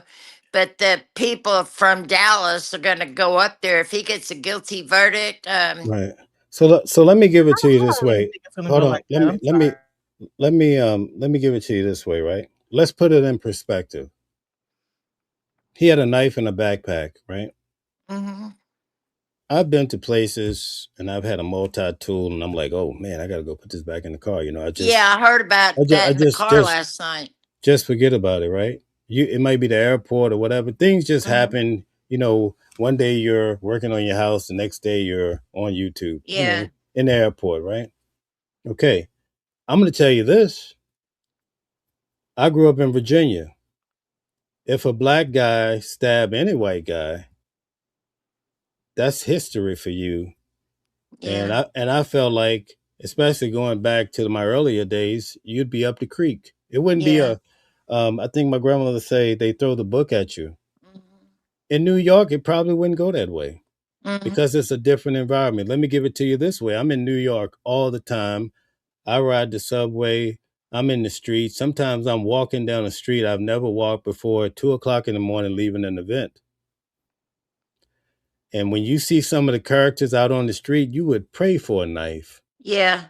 because that might be the only way you're going to get home. Yeah. Because some of these people are just atrocious individuals, right? Now, I'm not trying to, pipe up for Carmelo, but what I'm saying is I don't know the environment that he had to go through every day to get home. True. At 5'7", epilepsy, you know, and 130 pounds, if he's walking by the ghetto boys at night Mhm. or whatever, he might need something to get past them. You see what I'm saying? But So that Yeah. that could he have been lived. Hold that on. could have been his mentality. I don't know. You see what I'm saying? I showed on my channel that he went to a Frisco high school. I Oh, he showed his high did. school. Yes, he went to Centennial. Okay. Oh, Centennial yeah. That's is right. a huge, beautiful, I mean, tennis court, a beautiful high school. So Oh, this is yeah. not, he didn't go to high school in Oak Cliff. He went to a very nice high school. I mean, I think that his high school was probably equal to the high school that they were having the track meet at. But here's the thing. I believe that the fact that the mother, I mean, here's my question to Mel. The mother crying. When you heard every time something happened, the mother breaking down, did that like kind of pull at like people's heartstrings? Even the like the jury, did you see the jury react every time they would show something and the mom got to Well, crying? I can't say every time, but I can say that that has a big effect when anyone in the courtroom starts crying, and especially if it's happening all day. People are going to look to see who's crying, why they're crying, and then if you're crying a lot and they hear something very sad, they're going to expect it and just look your way. And so we're starting to see that in many cases where people are Do, looking because they're expecting to see someone or hear someone crying about, the things that are happening. I they're mean, they almost played a they're almost like every time something happens, it looks to the mom to see if she's gonna bust out crying or what's going on. well, I mean, that's just court in general. Whenever you have murder case, especially where tensions, emotions are high, it's going to be that way. It's so amazing. It's a tough case. I don't really like covering these murder cases because you never, even with Diddy, it was a tough case. People are never going to be satisfied because you're always going to have people on both sides of the Mhm. aisle. So even if I say, hey, listen, you don't know which way the jury is going to go, I'm saying that from my experience because I go to court and I think I have something figured out. It's not a basketball game, right? This is a serious matter. And for some reason, I mean, you need 12 people to agree that he committed first degree murder, right? For some reason, you might get two or three people that don't agree or one. So that's why I'm saying you have to kind of factor in a lot of different elements when it comes to these cases. And it may not be what you're expecting, but even still, you can't go out and take it out on other people. And that's what we're starting to see Yeah. outside of the courthouse. So it's a simple message, but you're always going to get people that, for whatever reason, they're going to just, Yeah. Not. Yeah. take that And position. Mel, What I agree with. I'm sorry, Genesis. Um, I was going to say, yeah, I agree with your statement that, I grew up in North Oak Cliff, Oak Cliff. I went to high school in Oak Cliff, Carter High School. And in Oak Cliff, you always have to watch your ground and stand your ground, per se. But I can see your point, Mel, that maybe we don't know what is activities are outside the school system on his free time. Maybe because of his small stature, he had to carry something in his pocket to, like you said, defend himself if he got bullied again. So maybe I'll give it to him. Maybe he forgot he had that in his pants going to the track meet. Who knows? Well, he's not from Frisco. He's from Baton Rouge. In Baton Oh, he's Rouge, from Baton Louisiana. Rouge. Okay. Yeah, they moved there like about what Okay. 3 or 5 years ago. And Okay. so who knows what's going on in Baton Yeah. Rouge? You go to Baton Rouge to Frisco, big Yeah. difference. And Genesis, are you in Dallas? yeah, yeah, I'm in Oh, Dallas. cool. Okay. Hi there. Okay. Well, Mel, What I one just of wanted to give you my 2 cents and let you know JLR is coming tonight. He should be there tomorrow. You might want to, text him or something. But I think he's leaving Tucson tonight and driving here. So, okay, very good, thank you. hey, I'll be watching your lives. Nice to meet you, And Genesis. also Nice to what meet you, Uh huh. sweetheart. and so another thing to keep in mind is that most of the kids they testified that they was not expecting for Carmelo to be truthful when he talked about, if you do this, and he was reaching into his bag because they're like, this is Frisco. He would never bring a knife Right. to a track meet. So they were not evidently the place. I surmise that it's a pretty, laid back, not a violent place. No, But it, it's more. but It's pretty affluent. It's a new community. Everybody's straight laced out there.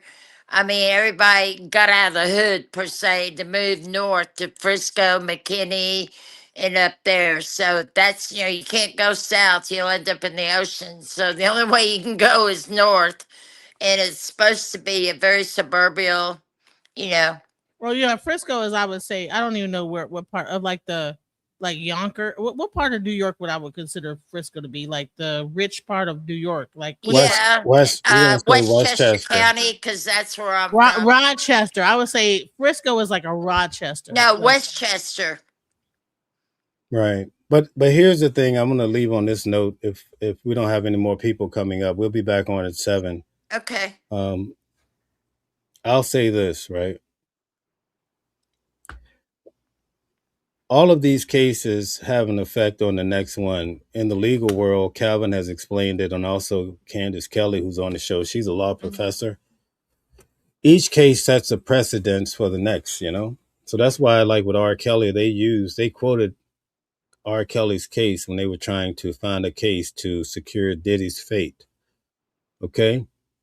So let's say, for instance, he walks on this particular case, right? Just like this case with the guy with Chow. Somebody comes into the store, you think they stole something, they really didn't. Maybe they started to steal something, they changed their mind. Now you can go out and shoot the guy. What does that say for future situations? You know? So in this particular case, everybody is up in arms. A lot of it has to do because of the group think. But I don't think anyone wants to say it's okay to bring a knife to a school. And now Yeah. you send your child to school. I mean, listen, a lot of people are barely surviving. Mm-hmm. And the last thing you want to worry about is your kid at school while Mm-hmm. you're trying to pay the bills and live your life, right? Mm-hmm. So, would you want anyone, whether they're black, white, or Jew or Gentile, to stab your kid at school? Nope. Because they were aggressive. I mean, at what point? What's the defining point? When you start thinking about it that way, people sober up a bit, and they start to realize that sometimes at the basic element, that's going to be a real problem. And I'm just telling you like it is. You can't. If you have rules, there's a reason for it. And Yep. you wouldn't dare take a gun to the airport. You know what's going to happen to you. You know what I mean? So you know what? The airport. Yeah, hell no. that's Yeah. it's no different. You know what I'm saying? Calvin's going to break all this down tonight, but I wanted to give you all of those other elements so you get a chance to see, because I get irritated when I see some of these guys sitting around and they have a big platform on national TV and they're just sitting there just popping off. They wasn't in court and they just saying stuff and pushing their agenda. So at any rate, Well, I hope that somehow some of this information has in some way or another help you to come to. I'm glad that I was brought up being taught rules and being taught how to go by rules. Respect rules. They're rules because of a reason. But nowadays, in this generation or this time, you have a lot of younger parents that had kids, and they're not like the old school ways as all of us here have been brought up. But I don't know. I, I I, just I don't think it's about rules. I think that he grew up with a very good family. His family was very well to do. His mother and father were in the household. It was actually the other way around for the other family. And what really boiled down to, I believe, is a situation of, maybe not understanding how severe oh stab, yeah. stabbing somebody could be. You Yeah. Yeah.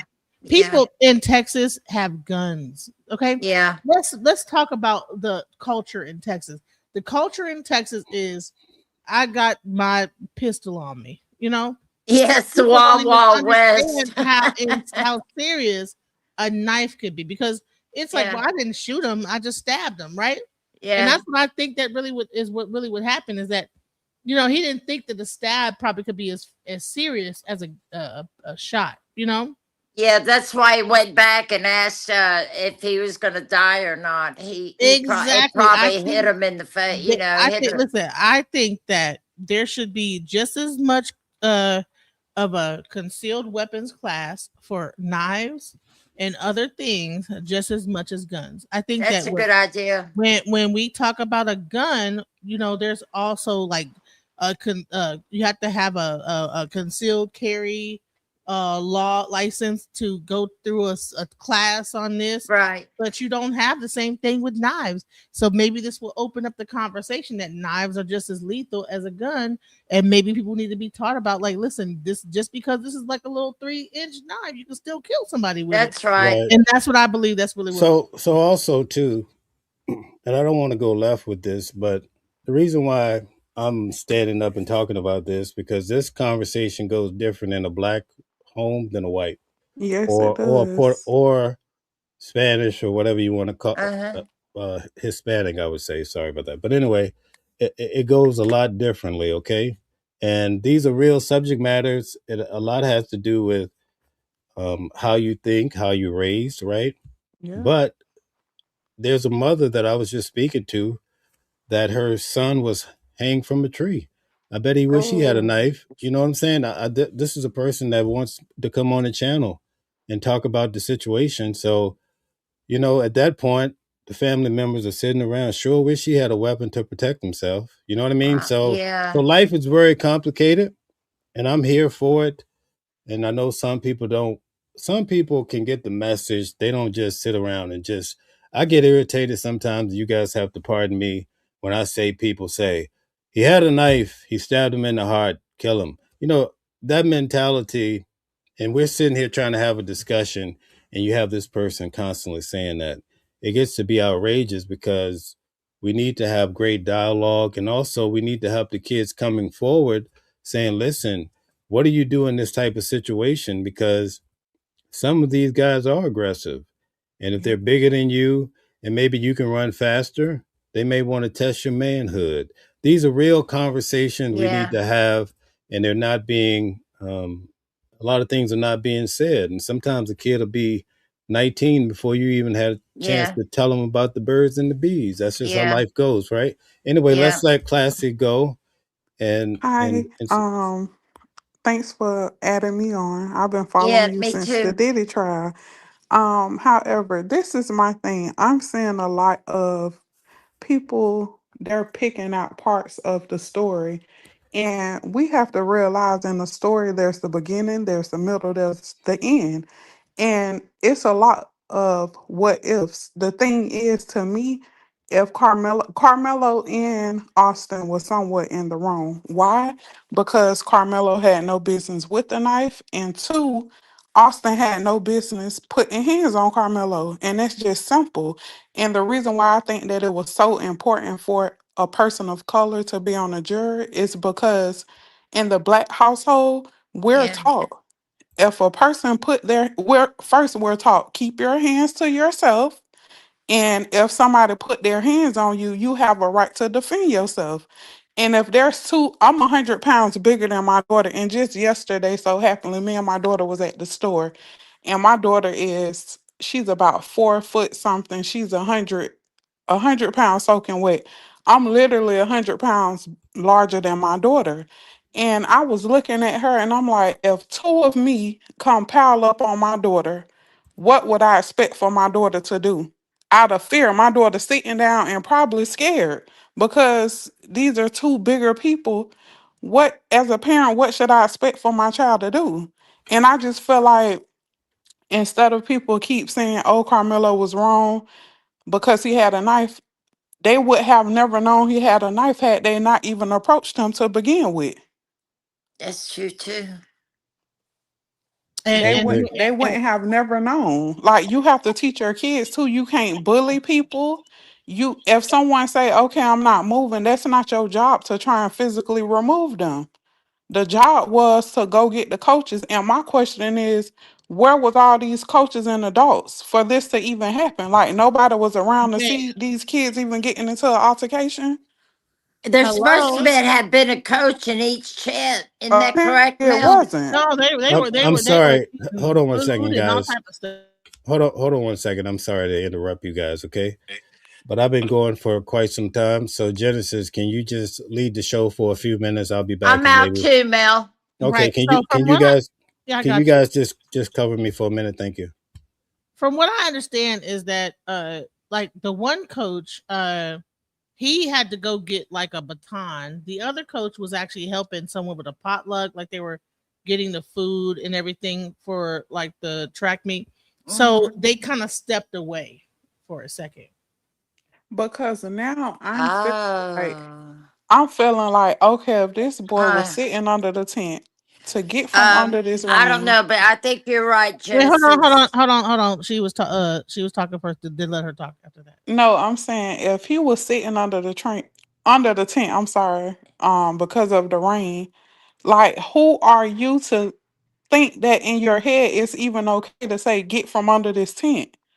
Why didn't you go get a coach or an adult? Like I just don't understand. Oh, Like I didn't know that. apparently this Okay. is behavior that have has happened more than once. Like this is not your first time thinking So that it's okay to come up to someone and just tell them, "Oh, so you got to let get me from." break down the psychology that was going on here. So from what I heard, based on another person that was there watching the trial, so there was a whole text stream that happened between the coach and Austin. Right. I Austin was heard actually that. initially not supposed to be there. He Mhm. had gotten kicked off the team because he was not showing up for the practice Right. and Oh. showing up And for the that track. morning I of think the track meet before that he had missed it because him and his brother went fishing. went fishing. Right. Mhm. So Oh. then what happened is that so the Austin was like, well, please don't kick me off, whatever. The coach said, okay, well, listen, you work this track meet. I just need you to be the leader. A leader. Right. So this is where it could get kind of weird. Is that so? This guy is feeling like he's the leader. So when a person Um, comes over into the tent, he and the coaches are gone. Guess who is in charge? Him and his oh. brother. That was Oh. told not to. Told they were getting kicked off. Now But were him you and his told to be brother a are in leader? charge.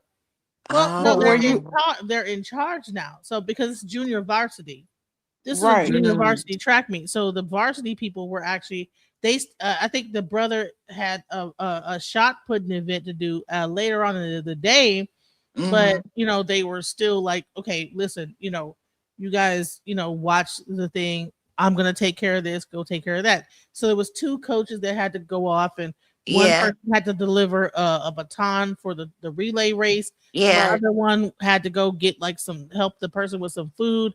So that they stepped away for probably like maybe 5 to 10 minutes, and that's when all this ensued when they were Oh, Right. so I that's get their heads went up to the ceiling because they were in charge. right. I get that part, but the part I I get mean, that that gave him a now. little bit of authority, is what I'm saying. Now, this is the thing with that. I get that part. I get if it was just a random person just came and sat under the tent. But this is what we found out yesterday. He wasn't just a random person. He was actually under the tent, mingling with other kids. Well, So he it wasn't wasn't under the tent. He was on the outside of the well tent. on the outside because some of them said he was on the outside, and then some Yeah, of them but said he if was they under got the tent. the coach gave them that authority, it kind of Right, went to their heads per se to watch right. the tent. I'm the boss, But what I'm saying too, and you it's don't not belong sounding here or something. right. So But that what I'm could be saying it now, too. Could be it's or Go it's ahead. not sounding it's not sounding Oh, I now. meant It's on not the being that psychological stuff is side coming of it. out. It's The not coach sounding gave him like the authority to be watch over the 10, and when Carmelo went in there, it kind of the authority kind of went to his head to say, I'm the boss and you don't belong in this tent, right. and What that's what when I'm it all saying broke out. right. What I'm saying is I can see the scenario of nobody under the tent knowing him. Carmelo just randomly came up under the tent and they're saying, okay, you need to get out. It changed for me once I realized and once we found out, hey, he was actually called under this tent. One of the boys called him. He was sitting down conversating with one of the boys. That's when it changed for me. I was thinking the whole time he just randomly just went and sat up under that tent. Mm. So when I found out that he was actually called under there, that's what changed the dynamic for Well, me he wasn't because called underneath. He was not called under the tent. He recognized someone in the tent that Yeah. he knew, and that was a close friend of his family. And so hey, then he goes over, and they both kind of ended up at the tent at the same time. The Austin Metcalf and his cousin, I mean but his brother, they both kind of actually Austin Metcalf and his brother ended up first at the tent. Then Carmelo Anthony came over there to see his friend, and of course, like these two were actually commissioned by the but coach being to being be. a Can leader, I get in? Can being I a get in for leader one does second? not. Mm-hmm. Let me just get in for one quick second. Okay. So, guys, I've been in court every day for Carmelo Anthony, and I'm just here with some of the guests. We've been through the entire case pretty much with a lot of details of Mm-hmm. how this is trouble on both sides of the fence, and I unfortunately, agree. the young man lost his life. So that's what we're doing. I'll be back in court to discuss this even more. So for those of you that have just come in, that's what we're doing now. We're going to be back on tonight at 7 p.m. too. We're going to continue streaming, but we'll be back on tonight with criminal defense attorney Calvin Johnson to talk about this.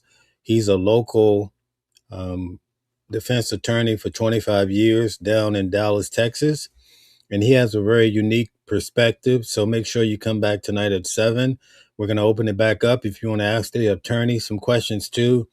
You guys will feel free. All I ask, right, because I cover these cases, I covered Trump, and I pretty much cover all things Trump. All right, I cover Diddy, I cover most of the high profile. I'm about to cover Harvey Weinstein, Luigi Mangione. I covered this guy here, Carmelo Anthony. But the least you could do is hit the like button, share, and subscribe, and check out the material when you can. That's all we ask for. And classy, let's get back to it. And also, when you guys are done with your discussion, I want to talk about what Remedy says, Uh, 9501. So we're going to get to that. Remedy, if you want to come up, feel free. JC Talks Trials, you covered Diddy with me. You should be on the panel, but I understand if you can't come up. So anyway, classy, let's go. Yeah, all you Okay. have to do if you want to drop off, Mm-hmm. Anderson, you could just hit the exit, the red Bye, button. y'all. I'm out. Y'all Bye. Thank, have a good one. thank I'll you. see you in Bye Dallas, bye. You too. Mel. Yes. Bye Okay. bye. Thank you for the support. Thank you. You're Okay. welcome. Bye. So back to what I was saying.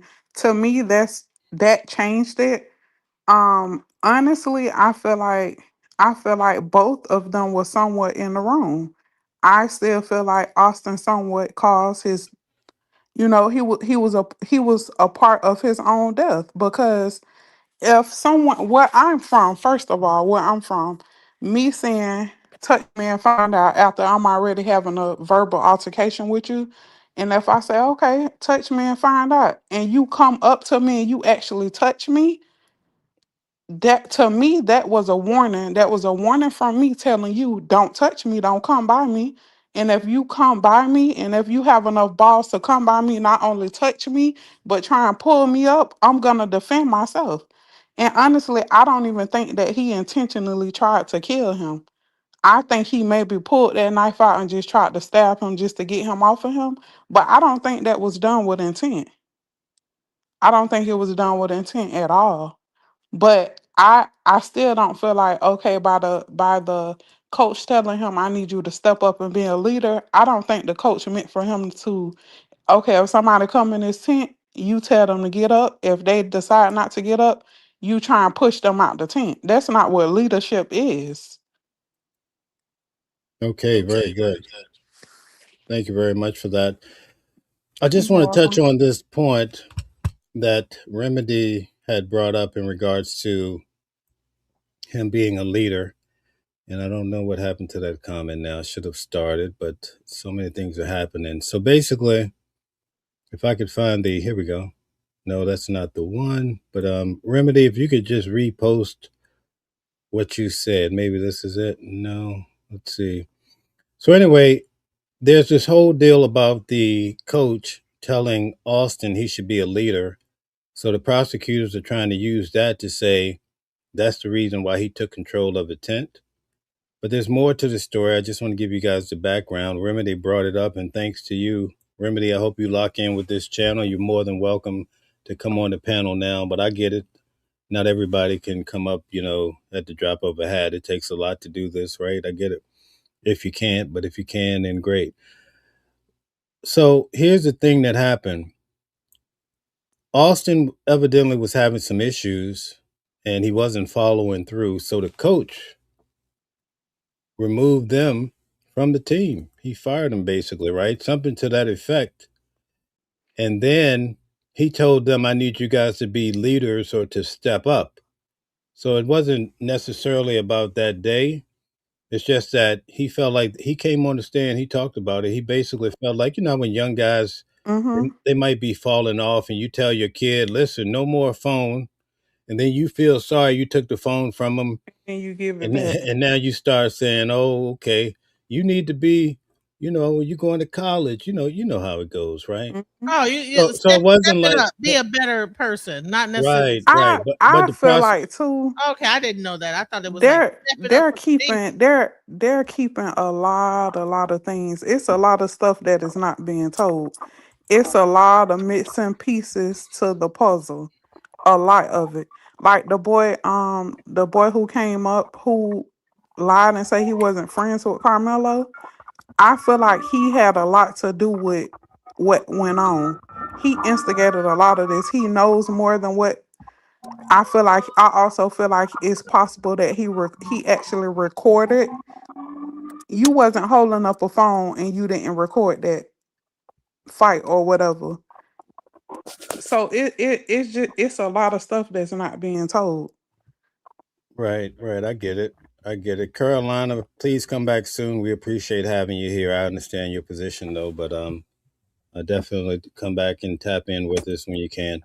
Okay, very good. Let's listen now. And I can't see the name anymore. Let's see. Oh, James Holland. James, talk to us. Hey, how do you do? Thank you for having me up on the panel. Yes, Um, indeed. I just want to I just want to express my sentiments to the fact that I believe Carmelo is innocent because regardless to the fact that if he had a knife inside of his book bag, we're not talking strapped to his belt or in his hand. We're talking about inside of his book bag. That's a determining factor that he did not come there to inflict any harm on anybody because he would have had it more available. And you can't be mad at or disagree with someone who's defending themselves against a larger threat or a larger opponent, somebody who he had no idea was going to try to attack him. Because if you push somebody, school kids or not, you're attacking someone and you shouldn't, and you have no right to just walk up and attack people, and particularly if you are bigger and stronger than them. Right. Regardless to what the coach, if the coach told him that he was in charge, the coach did not say, "You're security. Here's this badge. Anybody who comes over here, you kick them out." That's not what's been testified to.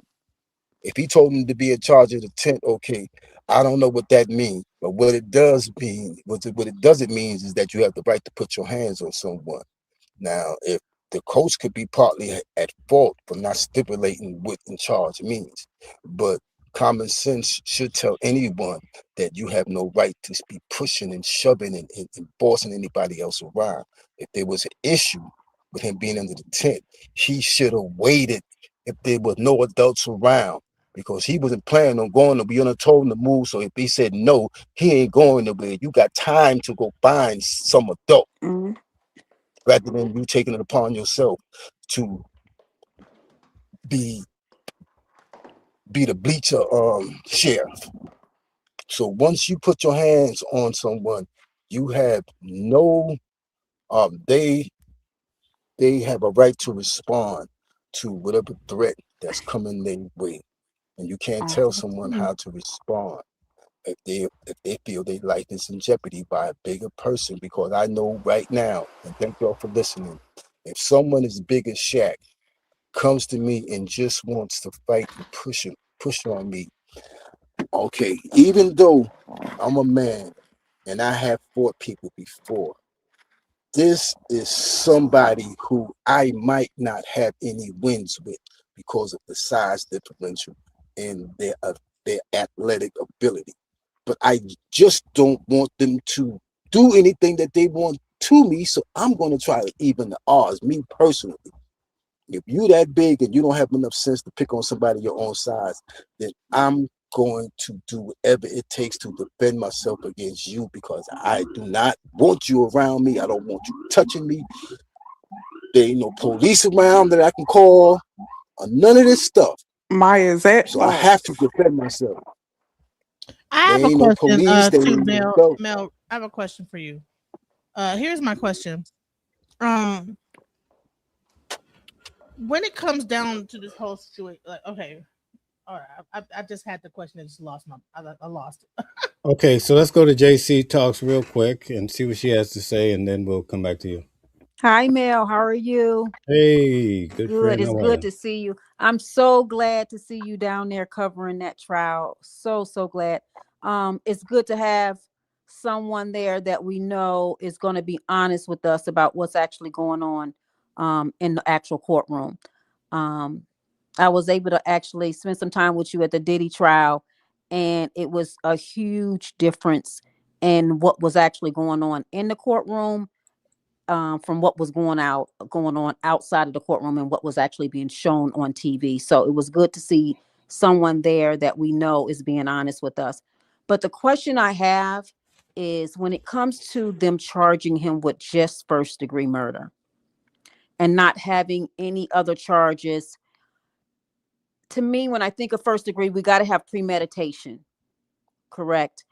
And I don't know how they're going to be able to come back with a guilty with premeditation with someone that not go there with the intent to hurt someone, and them actually telling him to leave and actually, being the ones that were the aggressors.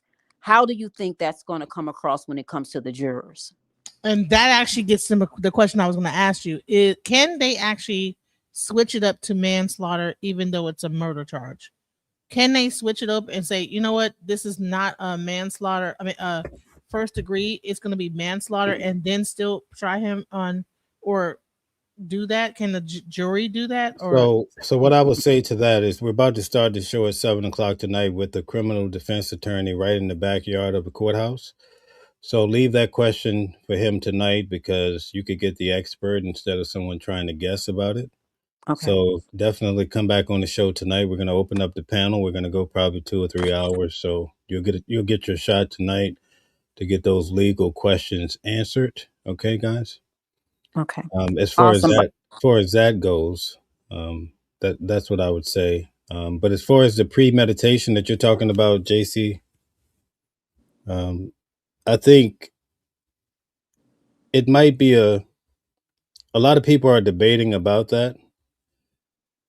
But again, there's a reason why they put it on the table because they felt like they could make it stick. And again, I keep trying to say New York is different than Texas and Virginia and California. So apparently, there's enough there for them to feel like they could possibly get it to stick, right? So that's why I think Calvin should be the one to address that because he'll give us Mhm. the real deal insight. We have the I think special coming on. I think a lot of times when they charge as well, they don't add the manslaughter and they don't add the second degree because they don't want to give the jury the option. They really don't want to give them the ability to to come back with a guilty charge at a lower charge. I do wonder sometimes when they make those decisions, do they take the family's feelings at heart? Because I know if I was Austin's parent, if I knew there was any chance that they might not come back with first degree, I would rather have the option of having a second degree or manslaughter on the table so my child could get some type of um, justice. I mean, if that's, if I was their parent. Now, that doesn't mean that I believe that it happened the way, but what I'm saying is that as a parent, I think I would rather have more charges on the table versus locking that jury into just first degree and then it come back with, because as a juror, to me, you have to find guilt of first degree with intent. Like, I would not be able to be on that jury even if I thought it was manslaughter. I would not be able to come back with a guilty on first degree because I felt bad for that parent. I just wouldn't be able to do it. Right. So let me put it to you this way. In regards to this particular case, and sorry I got sidetracked, we have to cut back on some of the people that are just spamming in the chat. So I just ask if you guys could just be respectful and take this really serious. It's not a place to just spam. But as far as the intent go, that's why I keep pushing my message to JC, because we saw what happened with Diddy trial, right? Yep. And because they overcharged him in a way, the jury didn't buy it. They lost everything except those two charges where the jury said, we'll give him something probably, right? But for the most part, because he wasn't accurately charged, in my opinion, that's the reason why they ended up with, if they didn't have those other two charges, it would have been zero, right? So it's risky, and that's why I'm saying you have to prepare yourself, because the jury could come back and say not first degree murder, whereas manslaughter would have stuck better. But anyway, we have so many people trying to get in, so I just wanted to have Scam Chan to come forth and tell us what you have to say. Well, I'm looking at it from this point of view. If he knew that there was some trouble with these guys before he even got there, why not just avoid them? And then the other part is, if you're bringing this knife to, for what purpose, like, would you even have to bring a knife around anyone? You looking for trouble? And if the trouble does happen to come up, you still have the option to leave. You don't have to engage with a knife. He didn't know them, honey. That was a mistake. That's a lie that was told by the media. Was he still speaking? He had no idea who those people were. What happened, Jim? Okay, I need everybody to just mute up If because we're getting like a lot of noise if you in the if you're background. speaking, I can see that I'm in the show, but I can't hear you guys. Okay, so I'm not sure what the issue is. Go out and come back Okay. in. Okay, go close out and come back in. Let's have the gentleman keep speaking and elaborate on what you were saying. Well, I was thinking that if I mean, there's the bottom line is there's a reason he had a knife anyway, whether he knew he had it or not. He had access to it and used it. So I'm looking at it like, I mean, do you just happen to carry a knife where you shouldn't carry one, expecting nothing to happen, or are you looking forward to something happening? Like, say for instance, if the knife happened to be a gun, it's like your whole attitude towards what's going on around you is an excuse to use the gun. So in this case, he happened to have the knife, and whether things got heated or not, it was a slight push, or they was bullying on him. It was one-on-one. Well, if anyone can hear me, I would say that this young gentleman is going to be convicted not based on the evidence at hand, but because of the jury on that bench. And most of the racist white supremacists on juries don't empathize nor sympathize with a non-white black defendant. So self-defense for him doesn't matter the same way as self-defense matters to a white person. Okay. Well, that's a a very important explanation. I understand where you're going with I that. Would can't hear anybody? anything. Can anybody hear me? I can hear you. Can you hear me? So I guess we're having some technical issue. You can't hear me at all? Okay, so maybe you. Well, if you can't hear me, it's just all right. So, So, but I have a who would like question. to respond to that? I would say this is that I get it. Self defense is not the same for I white mean, versus, I would have to agree with the but brother. I would say Peace to the also, panel, can peace you to guys hear everybody, me? peace to the host. I would have The to new people agree. I cannot mean, hear Ho- us on the Hold panel. on, I can hear you, Genesis. I can hear you quite well. So I'm I'm not here. sure what. Can you hear me? Yeah, I can hear you too. So I'm not sure what the issue is for some other than others. But anyway, Genesis, say your piece, and then I'm going to address the brother that's trying to speak on code. Okay, because I was gonna say, well, I'll let you answer that question. My question is that were there any other kids in the tent that had video cameras?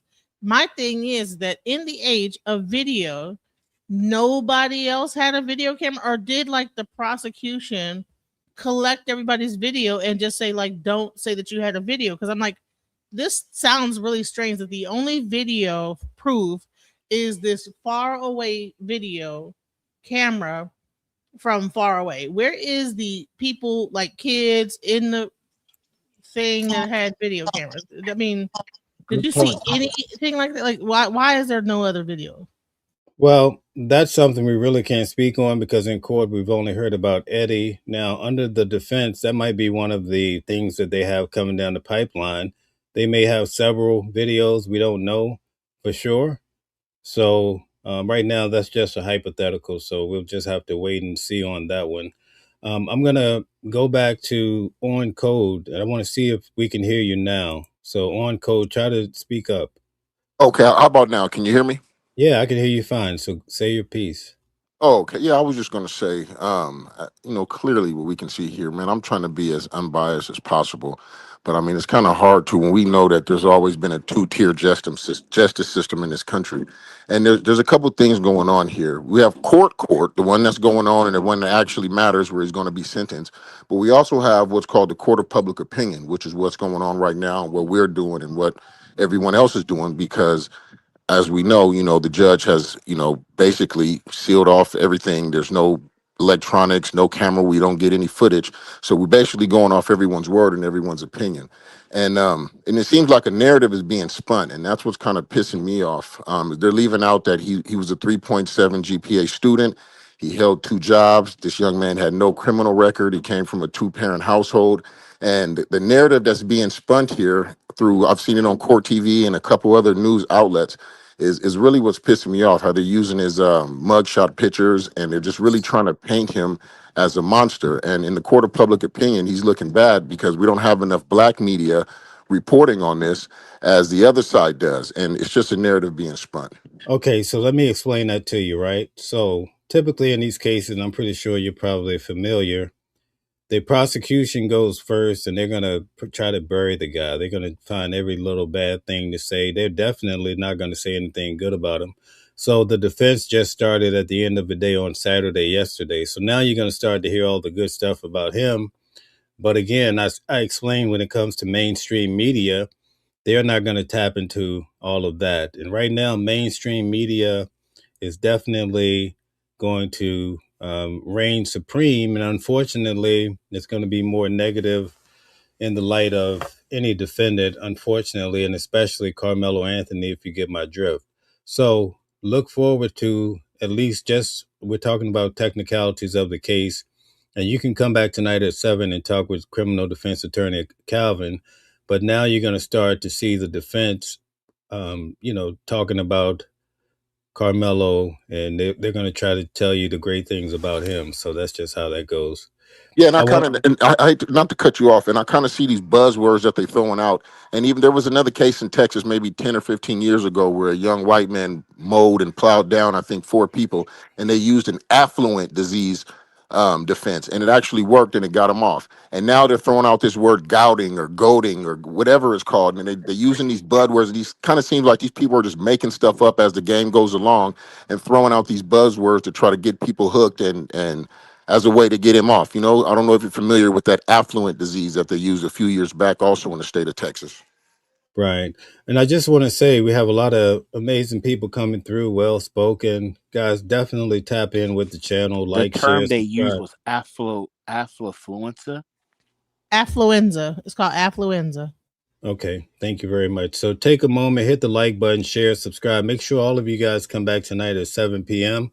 I'm having on criminal defense attorney Calvin Johnson. We have a show every week on Sunday at 7 p.m. where he takes the cases that I actually go to and he puts it under the magnifying glass of the law.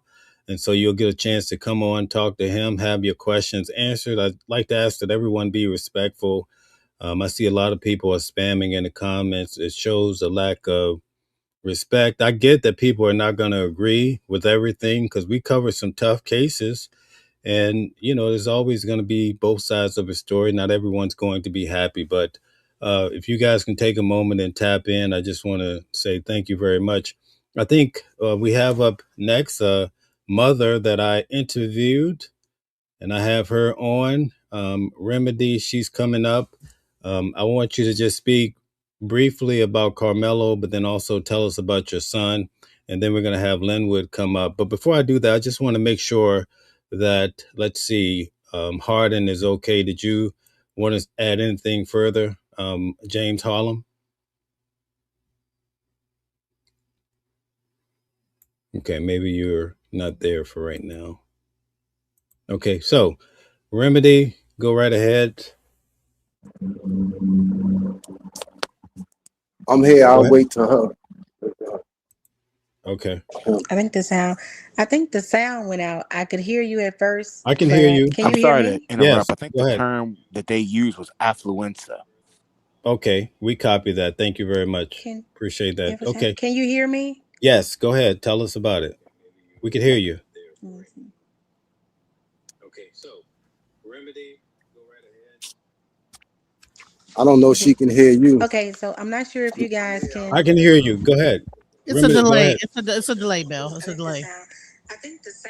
Yes, I can I hear do you. want to Okay, you guys respond can to the hear me. gentleman I who got the said courage. You can there's hear not a me. lot of I can't hear you, but there's you not can enough hear me. black So I'm gonna press still go covering it ahead and speak. because Um, I think black people in already Hold on. kind regards of see the to writing on the Hold Carmelo on. wall once it's an Anthony, all-white jury. I feel Uh, like the Mute L. baby Mute L. is definitely not guilty of first degree murder.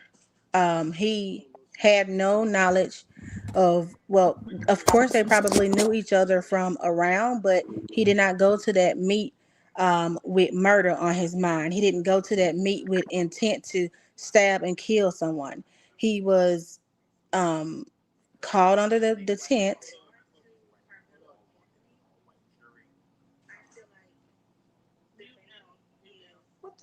Is it? Okay, so we're gonna have to bring her back on. We're having so much technical difficulties. So Linwood, go right ahead. Toward the end, I'm gonna clear everybody out and bring Remedy on. So Remedy, sit tight. Linwood, go right ahead.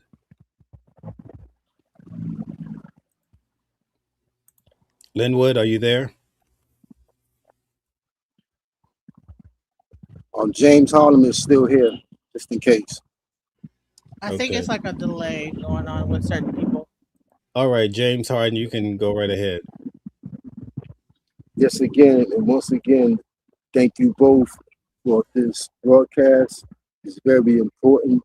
I think this case is going to be precedent setting um, as far as will our children be allowed to defend themselves against white people who are aggressive and want to impose their will upon them. Everything points to the fact that Carmelo is innocent and he was just defending himself.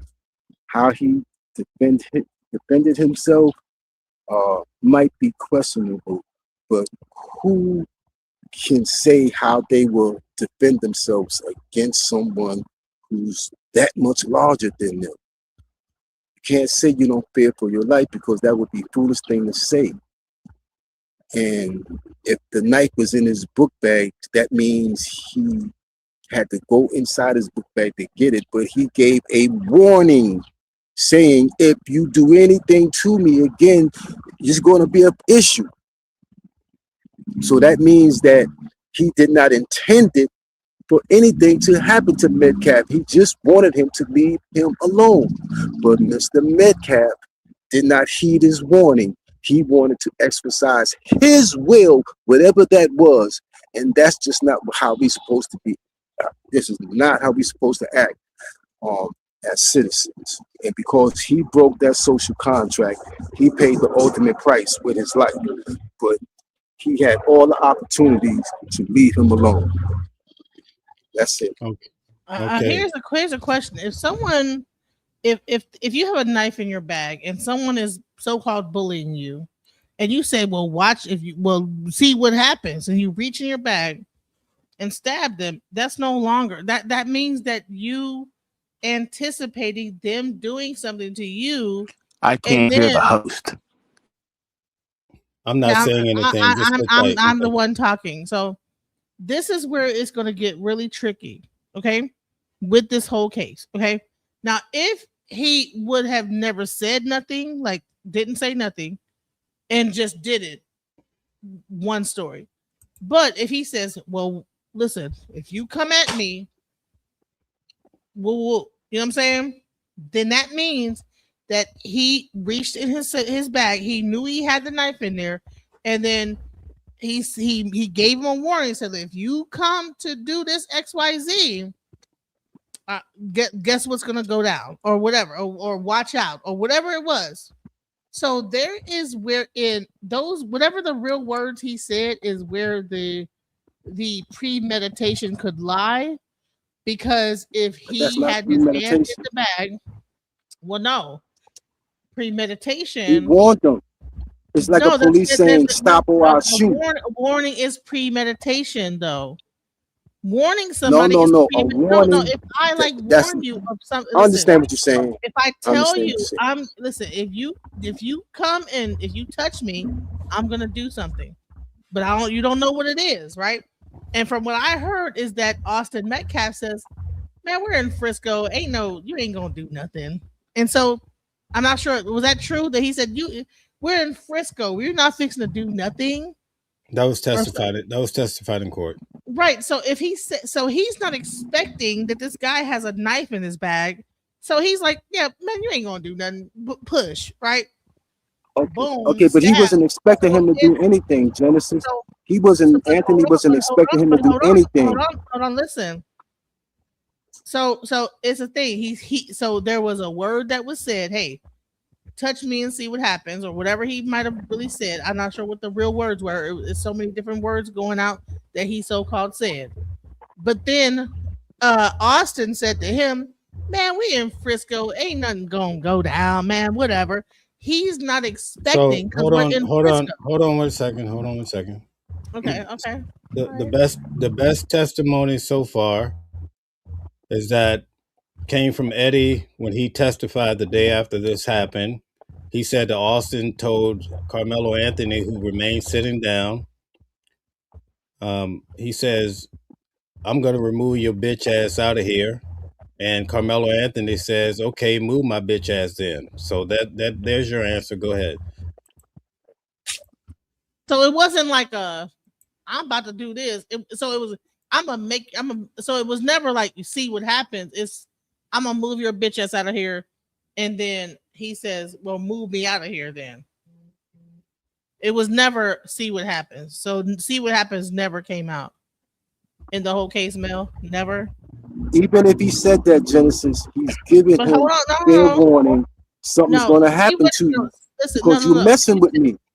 no. Stop it. If Hold you on, Even say if he said that. hold on, guys. We gotta clear this out. So I'm gonna answer your question, then I'm gonna let the brother go, because so we could just stay clear for the audience sake. Okay. Remedy. Before we do that, I want to address you. Close every device that you have around you, and make sure that on your browser, make sure that you're current. So refresh your browser, and that'll put you into live time with me. It's like you're lagging, so do that, and then I'm going to bring you up so we can get this done. All right. Thank you, and it's nice to have you. I want everybody to hear your story. So that's that. So let's let James Harlem state his claim. And do me a favor, Mill. I mean, I love you so much. Could you please remove AI Hal out of the just take him out because I'm tired of it. He keeps Okay. doing stuff.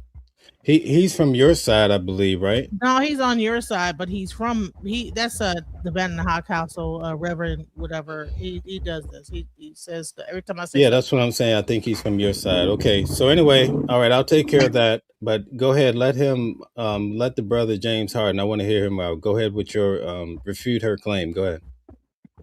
Yeah, I was saying, even if he said, if you touch me again, you're gonna find out. He's giving, and while he's handing in his bag. So Metcalf had the option to leave him alone, just like he had the option to leave him alone before anything started. He had the option to not see what's going to happen if I continue to assault this person. He continued to assault him. So it's on him now. It's not on Anthony. Anthony gave him fair warning. Leave me alone, big dude. While he's sitting down, if that's the accurate testimony, he had no intention on hurting this dude. But Metcalf wanted to hurt him in one way or the other, even if it was a push or anything. He had no reason to make contact with him. He should have went and got some faculty members, the coach. He should have waited. There was no immediate rush for him to leave out the tent in the rain and do whatever. No, he was exercising too much authority, and he did not have any authority. Okay, So so he got J- because he brought it on himself. James Harlan, I'm going to ask of you to come back. I mean, I'm not telling you to leave now, but I want to hear this question put before Calvin, the criminal defense attorney, tonight at 7 p.m. Because I would really like to Yes, sir. know. I mean, you're bringing up a great point, but I really need to see you back here in class teaching again. And I like I like that point. So definitely come back because I won't remember because I'm on the road. But if you could address Calvin, that'll be great. All right. So thank you. We're gonna move over. I'm gonna see if we at this time can hear Linwood real quick and see if he's there now. We're gonna make another attempt. And Yes, James is sir. from my side, by the way. Bill, you say that the other guy from my side. James from Yes, my sir. side. Okay, great. Yes, sir. Good evening to you. Um, to be honest with you, non-white black males do not have the constitutional right to defend themselves and be actually treated under the law as standing their ground. Um, this is pretty much going to be an open shut case, not because of the evidence, not because Mr. Anthony was defending himself, which clearly he was, but because white this is a white supremacist country where white people are given the liberty and the constitutional right to defend themselves and be credible in self-defense, as otherwise non-white people doing the exact same thing or exercising the exact same thing are not given the same liberty or treated as criminal or treated as misfits, even when they have two parents in the home, even when they are, university bound students, academic or athletic or otherwise. Um, and studies have been well pointed out. Studies from law professors and law schools have indicated this, that white jurors do not empathize with black or non-white defendants. So, I mean, the best thing I can say at this moment about Mr. Anthony is that one or two things needs to happen here. Either they already need to go on an appeal automatically and stop this pussyfooting around with the race card and just call it what it really is. Because if Mr. Anthony was a white person and the Metcalfs were non-white persons, I think you'll find a different result here. But I'm kind of getting sick and tired of the legal thing, because it goes back to the movie A Time to Kill. We sitting up there constantly arguing about points of order and points of law. These white people don't care about no laws. They don't care about statutes. Hell, they broke them. They can break them anytime they get ready. And it's about time that black people start breaking the same laws, because bottom line is, who's enforcing them? Okay, thank you very much for your expression, Linwood. I hope you come back later at 7 and tap in with us. And also, hope you guys all subscribe to the channel. And it's nice to Much have you guys appreciated. around. Yeah. Much Also, appreciated, Genesis. sir. Yes, Genesis. Can you state your information real quick? So my channel is at DJ Genesis Detroit. Let me put it in the well, you know what, it's on my page, but you can like put it in Put it in the chat and I'll put it on the screen. How about that? But if I'll be there, oh sorry, don't do that one. Sorry, my bad. What I'll do is that if I'm here later on, I'll co-stream it again, same way I did just now. So, but this is my page. All right, very good. So she's going to post her page. I'm going to put it on the wall. Okay, Remedy, go ahead and state your claim. All right, you guys, I can hear you now. You guys can hear me. I Yes. was saying that for Karmelo, I definitely feel like he's not guilty of premeditated or first degree murder. That baby went to that track meet he was competing. I want to point out that Austin and his brother, they may not have been suspended from school, but they were definitely suspended off of the track team. They want to make a point and say that the tent didn't belong to Karmelo, so he had no right to be there. Well, technically, if they're not no longer a part of the team, the track team, it didn't belong to them either. I do understand that the coach asked them to step up and help. Maybe he wanted them to make a good impression, or what do I want to say? Uh, um, I don't know, make up for what they had previously done. They made a bad outlook for themselves, so he wanted them to regain, I guess, the confidence or whatever in their coach or their teammates. When he asked them to be leaders or step up, he didn't say, "I'm gonna appoint you security. You're going to be the bouncer." He didn't say, well, here's your badge and you're in charge of anything that goes on. If something goes on, you have all right to do this. And that's not what he said.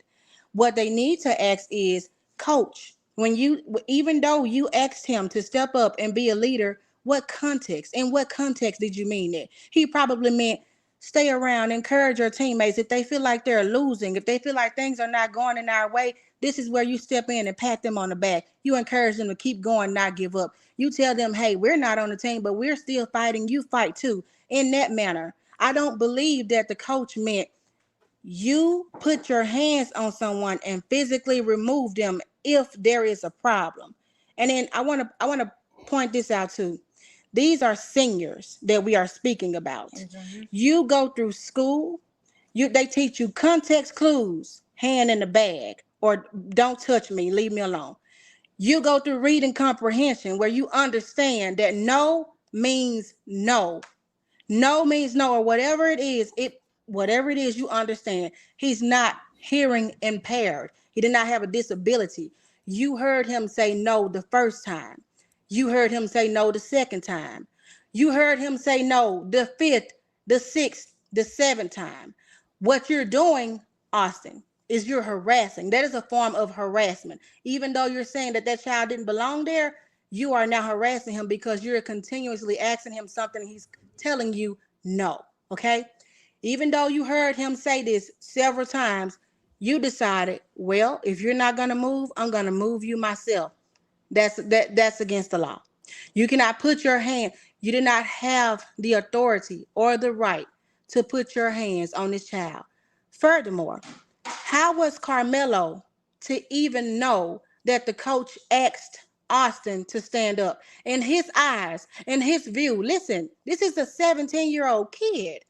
Kids stand up against other kids all the time. We're parents. When our children try to tell the other one what to do, they say, "You're not the boss of me.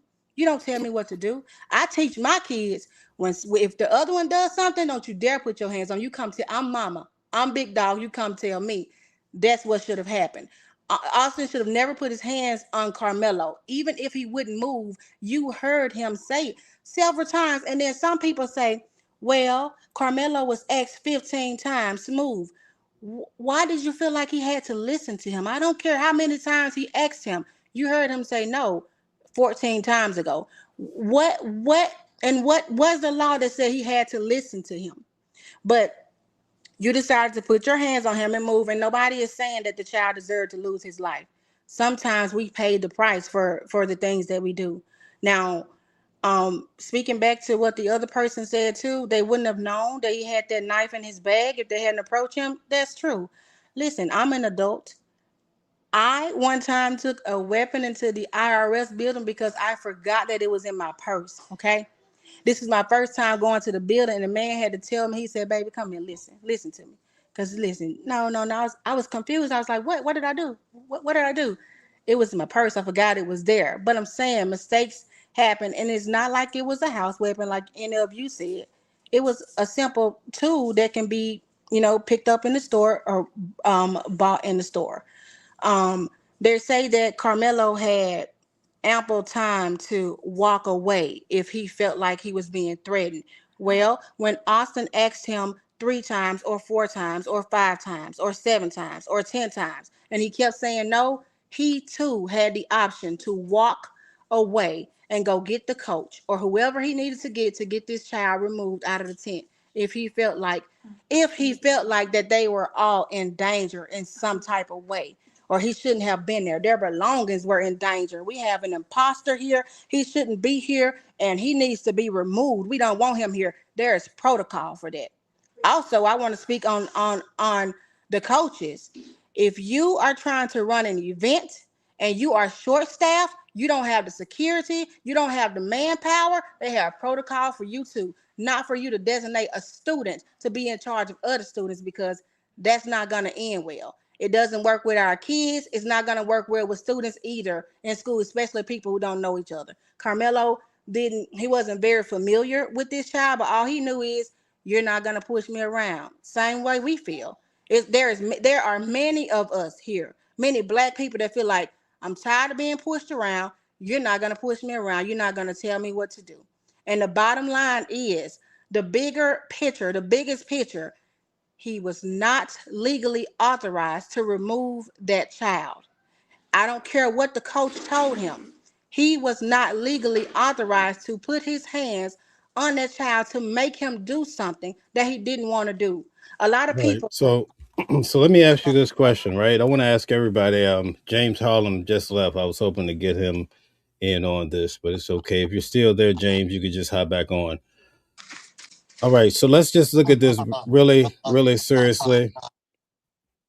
I'm not sure. I'm getting some feedback here. Somebody needs. Hold I on. think Linwood is trying to speak, but you can't hear him. No, I'm not speaking. Linwood. I'm Okay. not speaking. So anyway, here we go. Let me ask this question real quick. The guy was not supposed to. Carmelo Anthony was not supposed to have a knife at school. Give me your best 1 minute argument as to why he's going to be able to get around that in this case. Genesis, you can go first. First of all, it wasn't in school. Okay, Hold it hold was on, a. hold on. And I'm the very one that's been saying that. I'm tired. So he had it at a school event.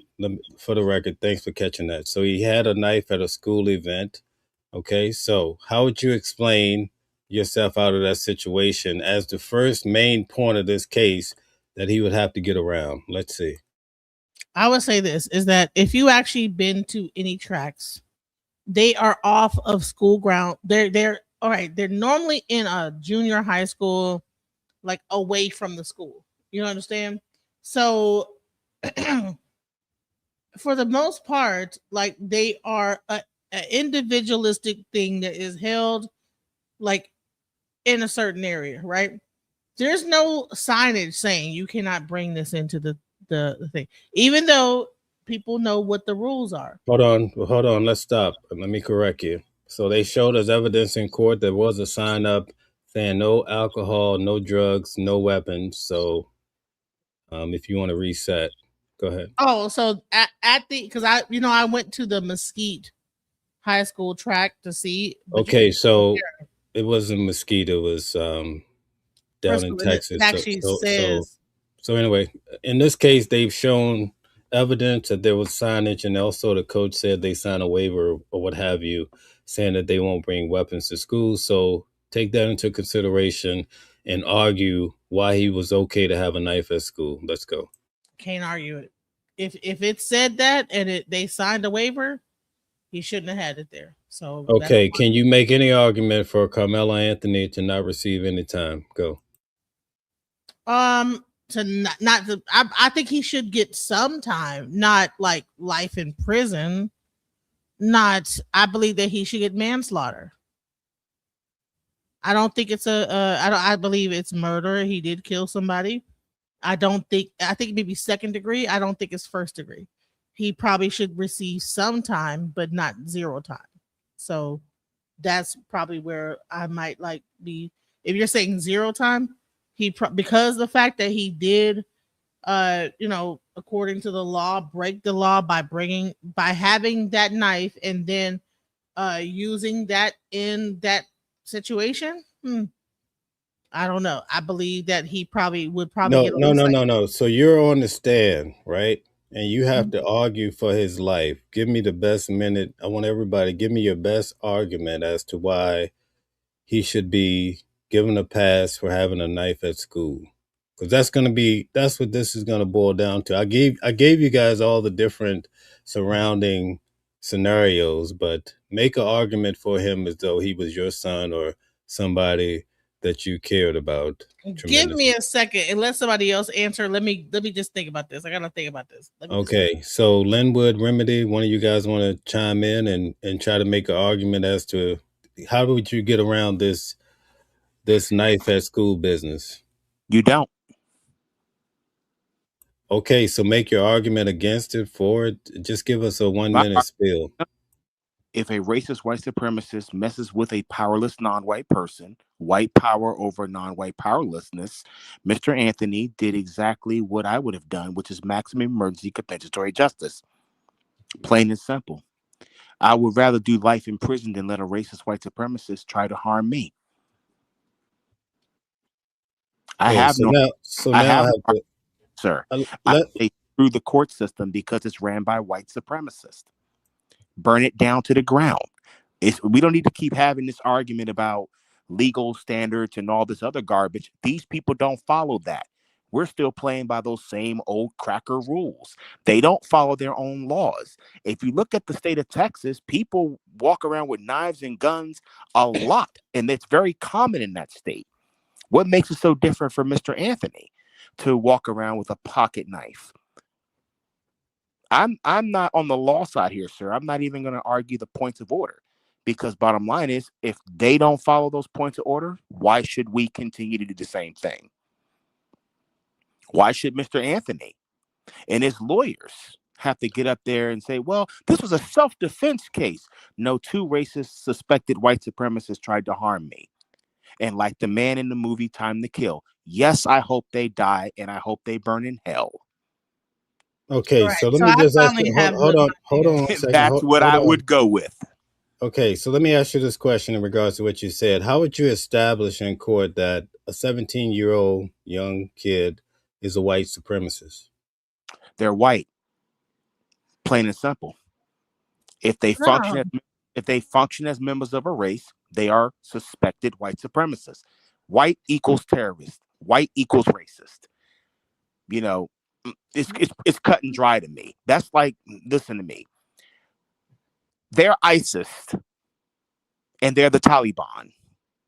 You don't sit down and you don't try to make a legal argument with a suspected terrorist who has been terrorizing you, and his race of people have been terrorizing you in all areas of activity. Those areas include, sir, economics, education, entertainment, labor, law, politics, religion, sex, and war, counter war. If you're powerless in a system of white supremacy where you have the enemy on the bench, the enemy in the jury box, how the hell do you get off? Even if you're in the right, how do you get off? Okay, very good. You did a minute. I respect what you said in regards to that. So now we're going to go to, and thank you. I hope you come back and join the discussion again and subscribe to the channel. We'd like to encourage everyone to like, share, subscribe. I'll be back in court this week. Remedy, give us a 1 minute on how are they going to get around the fact that he brought a knife into a school environment by extension. All right. So I feel like I don't honestly I don't know why he can say that maybe he had it in his bag for protection, because it is clear that he knew it was in his bag. He said, if you touch me, you see what happens. But I think the defense should reach deeper. First of all, in Texas, they are saying that this was not considered illegal. It's not considered a weapon. It's considered a tool. So you can use it for many, many different reasons. Secondly, even though it wasn't at a school, it's a school event. And if they had had the proper, I want to say metal detectors, if they had had the proper searches or the security to make sure, because just like he was a kid that could have brought it in there, it could have been an adult like me, a psychopath or somebody who wants to come in there and do a shooting, just a random shooting for no reason. If they had had the proper staff or whatever they need to search and make sure that it wasn't in there, he would have been notified. He would have been, made aware that, hey son, you can't have this here. It may be legal, but this is not allowed here. You understand where I'm going? It's legal to carry it in Texas, and I don't blame the baby for carrying it on him. He's small. We are in a society, a world where you are absolutely crazy to think that race does not exist. It's here, it's alive, and it's showing. Let me I mean, let me ask racism. you let me ask you real quick. Does the results let me mute you. Hold on. Does the results match the actions of Austin Metcalf? Go ahead. When you say, what do you mean? Can you elaborate a little more? So let me say it this way. Did his actions warrant him losing his life that day? No. I don't feel like he should have lost his life, but at the same time, I don't feel like Carmelo intended to kill this child. He even asked, was he going to be okay? He even told the coach he's not gonna die. I don't even think he realized where he stabbed him at, or the extent, of the injury, or what could have happened. He just wanted him to get up off of him. He didn't want him to, hurt him. And I don't know if people understand that even without a weapon, if that's everybody is not brave enough, 130 pounds to stand up to a 220-pound fella and take a whooping or take a beat down. Some people are brave and they'll get the crap beat out of them. Sometimes you bounce back from it. Sometimes you can end up in the hospital, and I see people praying over you, hoping you make it. They are around metal. Even if that child had decided not to protect himself with the knife that he had in his bag, and they had jumped on that child, they are around metal. They could have punched him upside his head one time. He could have been killed. He could have fell and hit his head backwards on the bleachers. He could have been killed. Or even if he had pushed him, if he hadn't used a knife, if he had simply pushed that child, like, get the freak away from me, and that boy, as heavy as he is, fell down on those bleachers, he could have been killed then. I think it was all self-defense. And regardless of whether or not he was supposed to have the knife there or not, it still does not take away the fact that this case is about self-defense. This child was defending himself. He definitely wasn't provoking like the prosecutors are trying to sell. They're trying to say that he was provoking this child by saying no. Are you insane? All Because he said right. no, that's provoking. It's Oh, not. thank you very much. You gave your answer. Hold on, let me mute it. Thank you very much for that. I'm getting some back feed from you, but thank you. I hope you come back on at 7 o'clock, which is very soon. I look forward to just having a little break. So now we're going to hear from DJ Genesis as the final one to explain or give us some explanation as to why and how they're going to get around the knife at the school event. So, all right. So I have some time to think about it. And so what I believe, the only way that they can prove self-defense is if they can prove that it happened in a split second, a quick thing that happened, maybe even that Austin's forward momentum that it wasn't necessarily like that Carmelo stabbed him, but his forward momentum while pushing him caused the knife to go into his chest. I believe that that might be a thing that the defense might use to say that by Austin pushing Karmelo, he was moving forward. Karmelo had the knife, pulled it out, and mistakenly stabbed Austin. Other than that, if he pulled the knife out and stabbed him, that is going to be a problem. The only way to, in my opinion, to completely excuse him is if it was a mistake 100%. But there's also thing where, well, I stabbed him, but like, no, I didn't do that. So, okay. So there is some like thing saying that, hey, he knew he had stabbed him. So it's so much things going on in this situation. Like, so maybe he didn't understand that stabbing somebody could kill him. I don't know. But the fear, like he's afraid, uh I'm defending myself. I was they said that everybody was yelling at him all at the same time to leave the tent. Like maybe one person started and then everybody else began, and then maybe got overloaded in like so much going on that it just happened so quickly and I had no idea. That's the only way. If he can prove that like this happened spur of the moment, he didn't really understand what he was even doing, maybe they can like be able to fight this. Other than that, if he actually deliberately stabbed him, I think that he's going to get time. And that's Well, my but mainly the question that I'm asking is arguing how he was able to get a knife or bring a knife to school. How would you get around that argument? I mean, they said he was camping, right? He's a camper. I even believe remember like that Austin and his brother were fishers, right? I mean, fishing, camping is a well-known thing in that area. So it might be a thing where it's commonly known to have knives and to be fishers and you know uh in those areas to do that, to have a weapon. Maybe that the knife was not really a thing that to stab somebody, but like I'm a camper, like I fish a lot. This bag, here's another thing, let me tell you this. When you go to high school, you have to have clear bags when you go to high school in Dallas and like the whole area, right? This particular bag had to be a separate bag from what he goes to high school with, because when you go to high school in the DFW County area, it has to be a plastic clear bag that security can see through. However, track meet, they don't have to have a clear bag. This could have been a bag that he used for hiking, and doing other things. So he probably could have had that knife in that particular bag, grabbed that bag for his track meet, and he just happened to have that knife in there. But in his school bag, you know what? Clear bag, no knife.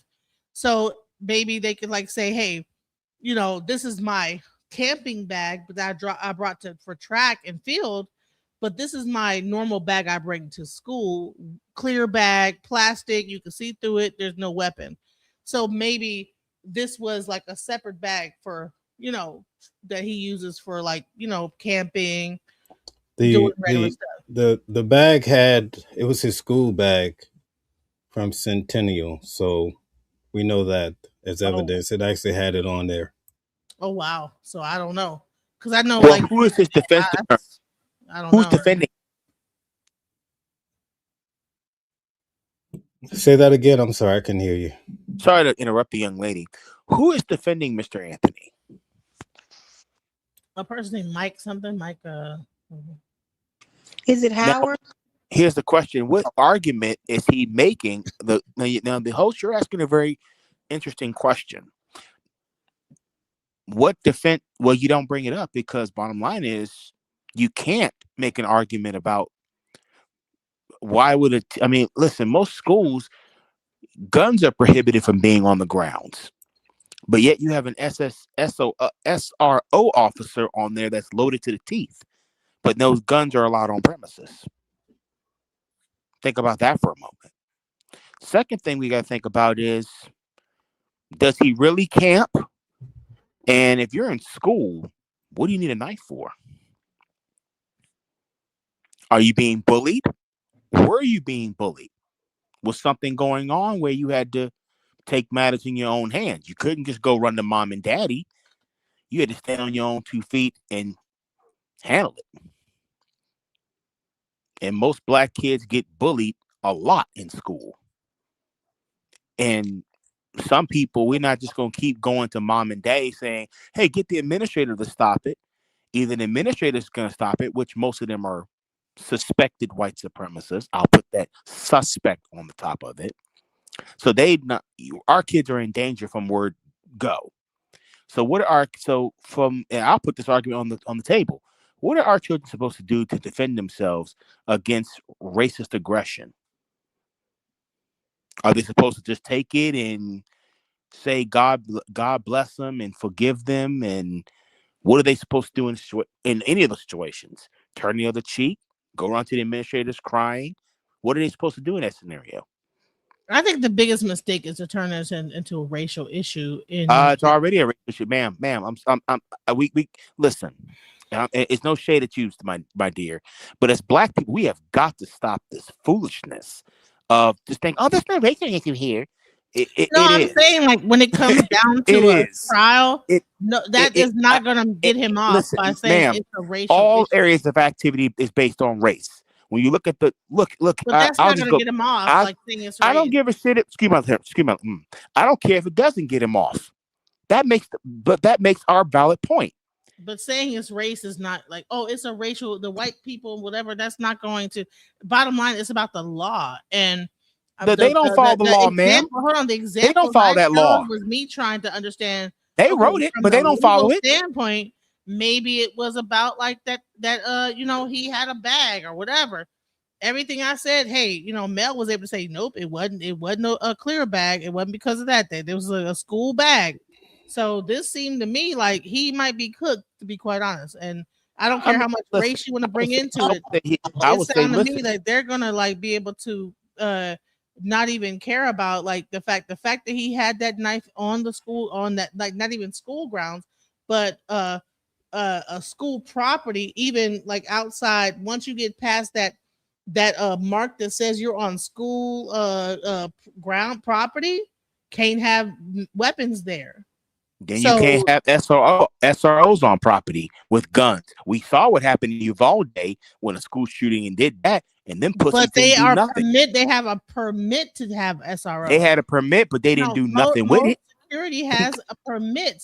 There's no knife permit that exists in any law. And maybe They- after this, they will come up with a law about like having a knife permit. But what happens is that like with guns, it's very clear what the law is, but with knives, it isn't. So but maybe this ma'am, they're might be in the a state of Texas. precedent setting They're in case the that's state of going to Texas. happen when it comes down to actually having a concealed knife.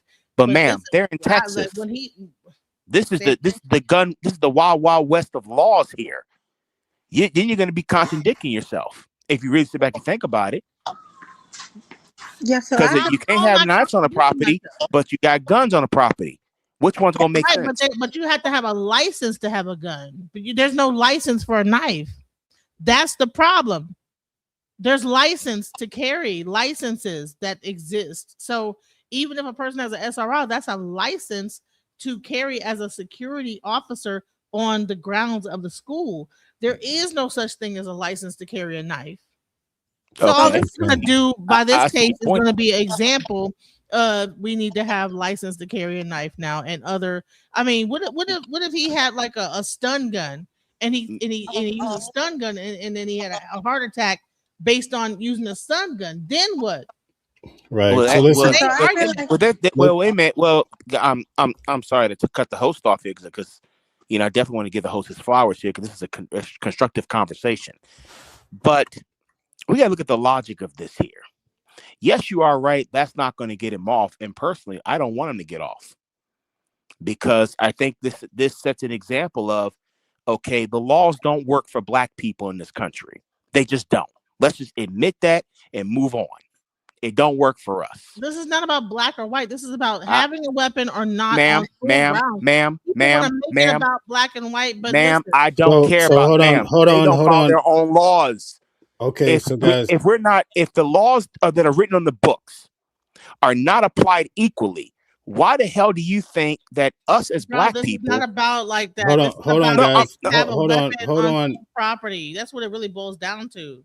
Okay, so we're gonna end it there, unfortunately, because this is turning into an argument. So we're gonna be back on at 7:00 with criminal defense attorney Calvin Johnson. Look forward to having you guys back. Remedy, we're gonna have her come back and talk about what happened to her son. Okay. Which is very important, but we're going to do it as a separate show. So we're just going to take a few minutes because I've been live now for almost 4 hours, and I typically only do an hour. So at any rate, we'll be back in a few minutes with criminal defense attorney Calvin Johnson. We'll reset, refresh, and go at it again for another couple hours. All right. So thank you very much. During the week I'm in court, it's very hard for me to stream like this. Boots on the ground in another state. So it's nice over the weekend to catch up. But Calvin is going to help us really understand all of the legal questions that you guys have. I thank you to all of the guests, even though we have varying opinions. It's great that you guys even came up to share in this conversation. Thank you, guys. We'll be back in about 20-something odd minutes. We'll see you then. Thank you.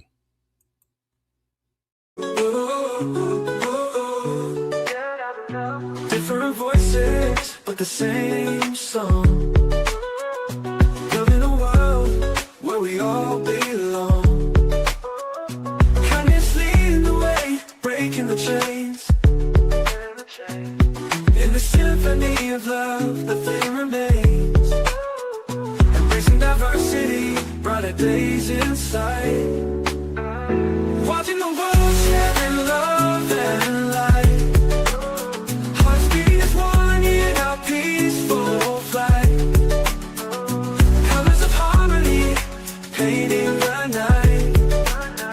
United we stand in love's pure might.